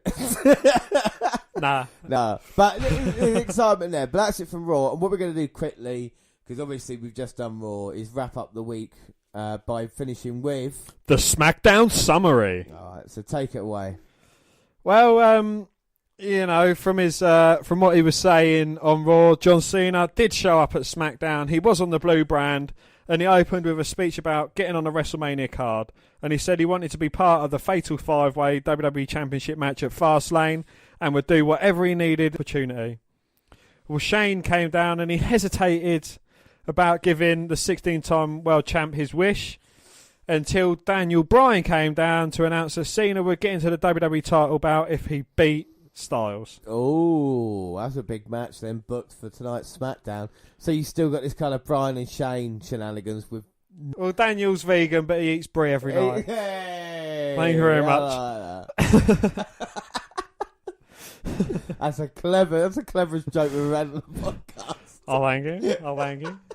Anyway. But yeah, it's Cena. Everyone knows that Cena's going to be going to WrestleMania. Yeah. So, but it is like, we've seen this kind of Cena before, having lots of doubt in himself, and then he wins a match, and then he's I'm the world's greatest. But I mean, if John Cena beats Styles tonight, goes to Fastlane, wins the WWE title, and then at WrestleMania, like I said, he will be WWE champion going against Shinsuke fucking Nakamura, So Indeed, be interested to yes. see what he could do. What was after that then? After that, we had Sami Zayn versus Baron von Corbin. Oh, fucking hell. Right, okay. Kevin Owens was sat in on commentary as Sami Zayn and Corbin went to work in the ring. Baron Corbin and Kevin Owens had a bit of a stare down as he was beating up Sami Zayn. And Owens was like, "What are you doing looking at me? Focus on the match, you idiot." And, he was quite funny on commentary, actually. I do like him on commentary. And then part way through the match, Dolph Ziggler leaps out from the stands, super kick to Owens, and it looked like it hit him big time. And then he hid down behind the apron of the ring, and then he went on to hit Corbin with the zigzag. And then Corbin just a match by pinfall, which it was quite good actually. Yeah. It was just Ziggler standing tall at the end of it. Sorry. Shane and Daniel Bryan are still kind of pulling the strings over. Yeah, Owens and Zayn. It's getting a bit boring. It needs to conclude and result in a conclusion. But up next, it was Naomi versus Ruby Riott with 2 T's. And Flair and Lynch accompany Naomi to the ring. And don't forget that Ruby Riott beat Becky Lynch last week on... Ruby Riott was said, 1 down, 2 to go. So, of course, Ruby Riott with 2 T's beat Naomi. And said, 2 down, 1 to go. So they've both got victories over their opposing teams, friends and, allies. So it's going to be Riott versus Charlotte. So, finally... Maybe Fastlane, hopefully. But it's a bit of a shame, isn't it? Becky Lynch, former women's champion, being treated like that. Get sacrificed to Ruby Riott, who'll get sacrificed to Charlotte, who'll probably get sacrificed to someone else. But, it's what they're doing. Ruby Riott, have you been impressed with her recently? Not really, no. She hasn't got that kind of flair. Woo! That she once had in NXT. It seems like, it's... I don't know if they're not giving her enough time or they're not... But I don't know. She's just not impressing me that much. Well, we'll see if she can impress us at Fastlane when she's title. Yes, and we've touched on matches that we haven't seen for a while, And it was the Usos and the New Day squaring off. Obviously, they're going to go against each other at Fastlane for the SmackDown Championships, Tag Team Championships. But, it's boring. No, you say that. But I know they've done this 1,000 times. But at least the match quality is going to be good. You're not going to be watching that match and going, this is not a good match. Even though you have seen it 100 times, it is still going to be enjoyable. And I think that is credit to New Day and Usos. It's not credit to SmackDown's booking putting them back together, but it's a credit to the Usos and the New Day to still have, mark my words, after Fastlane we'll be like, what a fucking match that was. Yeah. Oh, yeah, that's true. They do play out good matches, but, the New Day was out there all pancakes, and the Usos are out there saying oos, and yada, yada, Uso yada. penitentiary and all that shit. Yeah. That's the one. But then the Bludgeon Brothers came out and interrupted them, and then they stared down everyone until they left. Oh, my God. So the Bludgeon scared them with stairs. Yeah, it's... We do need to kind of change things up a bit, and maybe... maybe it's going to be the Bludgeon Brothers thrown into it. Maybe even after WrestleMania when they do the brand exchange and all this, that and the other, it's going to change up. Well, I was thinking woman, a man and a tag team you would switch from either Raw, SmackDown or SmackDown Raw. I'll give you my three quickly. I've just thought of them. First would be Usos going to Raw because they've been a part of SmackDown for good on Raw, mixed up a little bit. I think for a woman, Sasha Banks to SmackDown because Banks has been on Raw for a long time. I think going on SmackDown would offer some fresh chances. And for a male superstar, AJ Styles from SmackDown to Raw because he's obviously been missing SmackDown the past couple of years. Put AJ on Raw and just let him go against Reigns and people like that as well. I think it'd be enjoyable. I'll probably have... I don't know. We'll come back to that. Right, we'll come back to it. But anyway, James, he's back. Oh, Aiden English versus Shinsuke fucking Nakamura. I've been waiting for an Aiden English single match for so long. Oh, no, wait a minute. Nakamura is actually on SmackDown. Yay! But before that, we had Rude and Orton briefly interacting backstage, and the Viper said he wanted to win the US Championship because it's a prize he's never claimed in his long, long career. Yeah, never had it, but Bobby Roode is US Champion, Dan. Just saying. Exactly. But then Bobby Roode has never won any other title on the main roster, which Randy Orton has. We're talking about that. We're talking about the US title, mate. And he's never won a Royal Rumble. He's never won Royal Rumble. An Elimination Never Chamber. been an Elimination Chamber match. Exactly. But you've got to be in them to win. And Orton's had US title matches before and been unsuccessful, whereas Bobby Roode did a US title match and was successful. So who's better? That's all I'm saying, boys and girls. We will see who's better. Yeah, we shall, shan't we? But anyway, Aiden English faced Shinsuke fucking Nakamura after asking McMahon for an opportunity. And the Shakespeare of Song had an early advantage, but even with Rusev helping him by distracting Nakamura, he didn't last long, and a King Shasha ended the match. King Shasha! That's not going to help my voice. Nakamura wins via pinfall. King Shasha! So Nakamura wins. Woo! And then Styles came down and had a face-off, and then Ziggler came down and had a face of Nakamura, and Zayn, and then Owens. And everybody on the SmackDown roster, just in case at WrestleMania. But last chance saloon for John Cena as he faces off against the champ that runs the camp, AJ Styles. And Zayn and Owens watched the action from backstage, and Cena overpowered AJ Styles, and he was able to stay atop of his opponent, blasting in with the signature power moves. Then Styles managed to hang with Cena, playing a lot of defense. He flew around the ring, leaving Cena's ribs hurting and scoring a number of near falls. And a fouled high-risk move left the champ vulnerable, but Cena was unable to put him away. And then they went to an ad break, right? And then they came back from the ad break, and they said during the commercial break, Cena hit an attitude adjustment for a near fall. Yeah. Styles had hit a phenomenal forearm for a near fall. So they missed the two big moments of the match. So they missed two huge moments in the Fucking match. hell. But then it took Cena deadlifting Styles off the mat, hitting an AA to end the stellar contest. It was a bloody good match between the two. Yeah, well, it's going to be a good match, AJ Styles, Cena, but they sacrificed Styles for the story for Cena then. Yes. Well, Cena was very impressive. He hit him with a big air face buster. He delivered a TKO.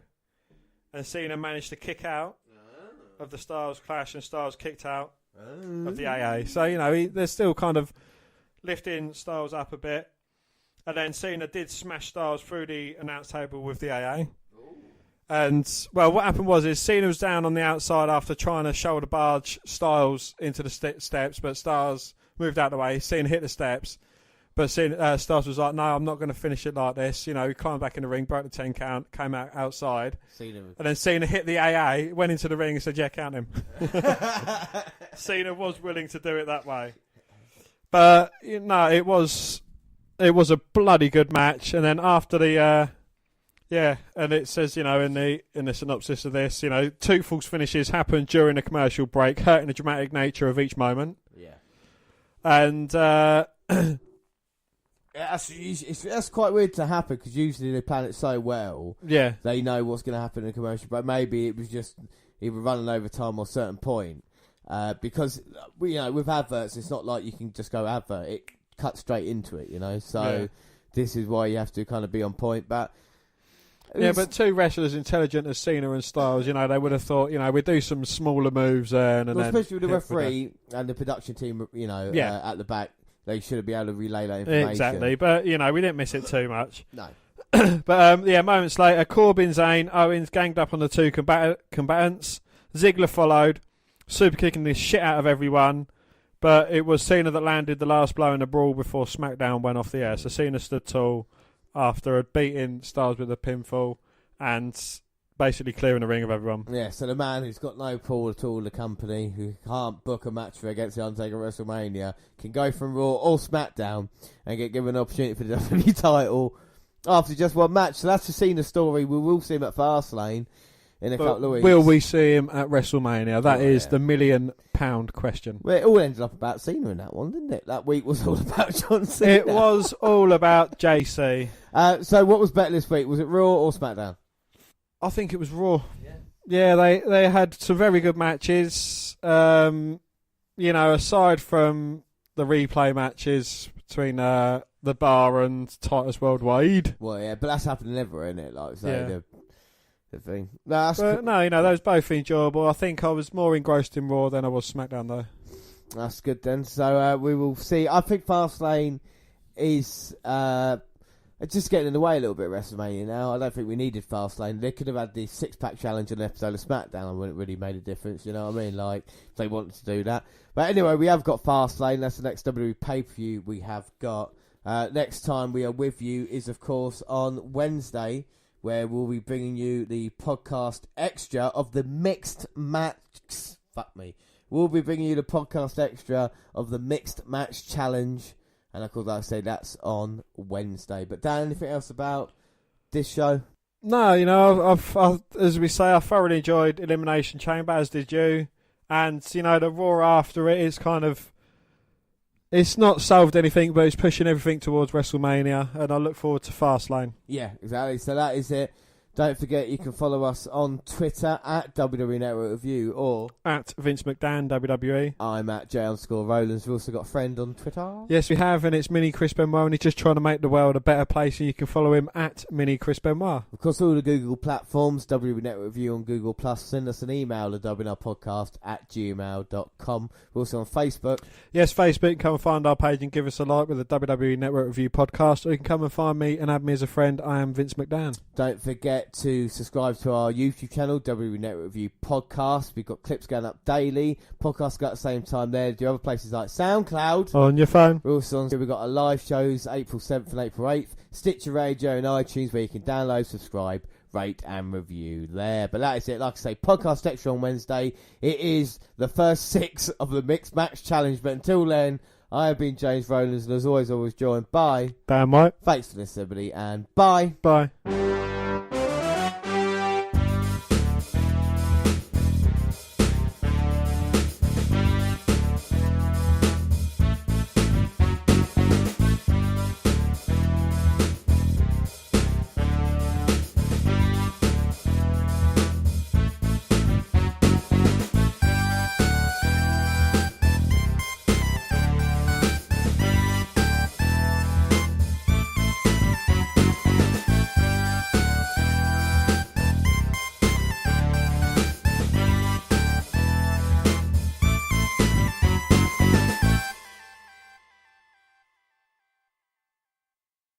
Oh, hello, watch. Shove up my ass.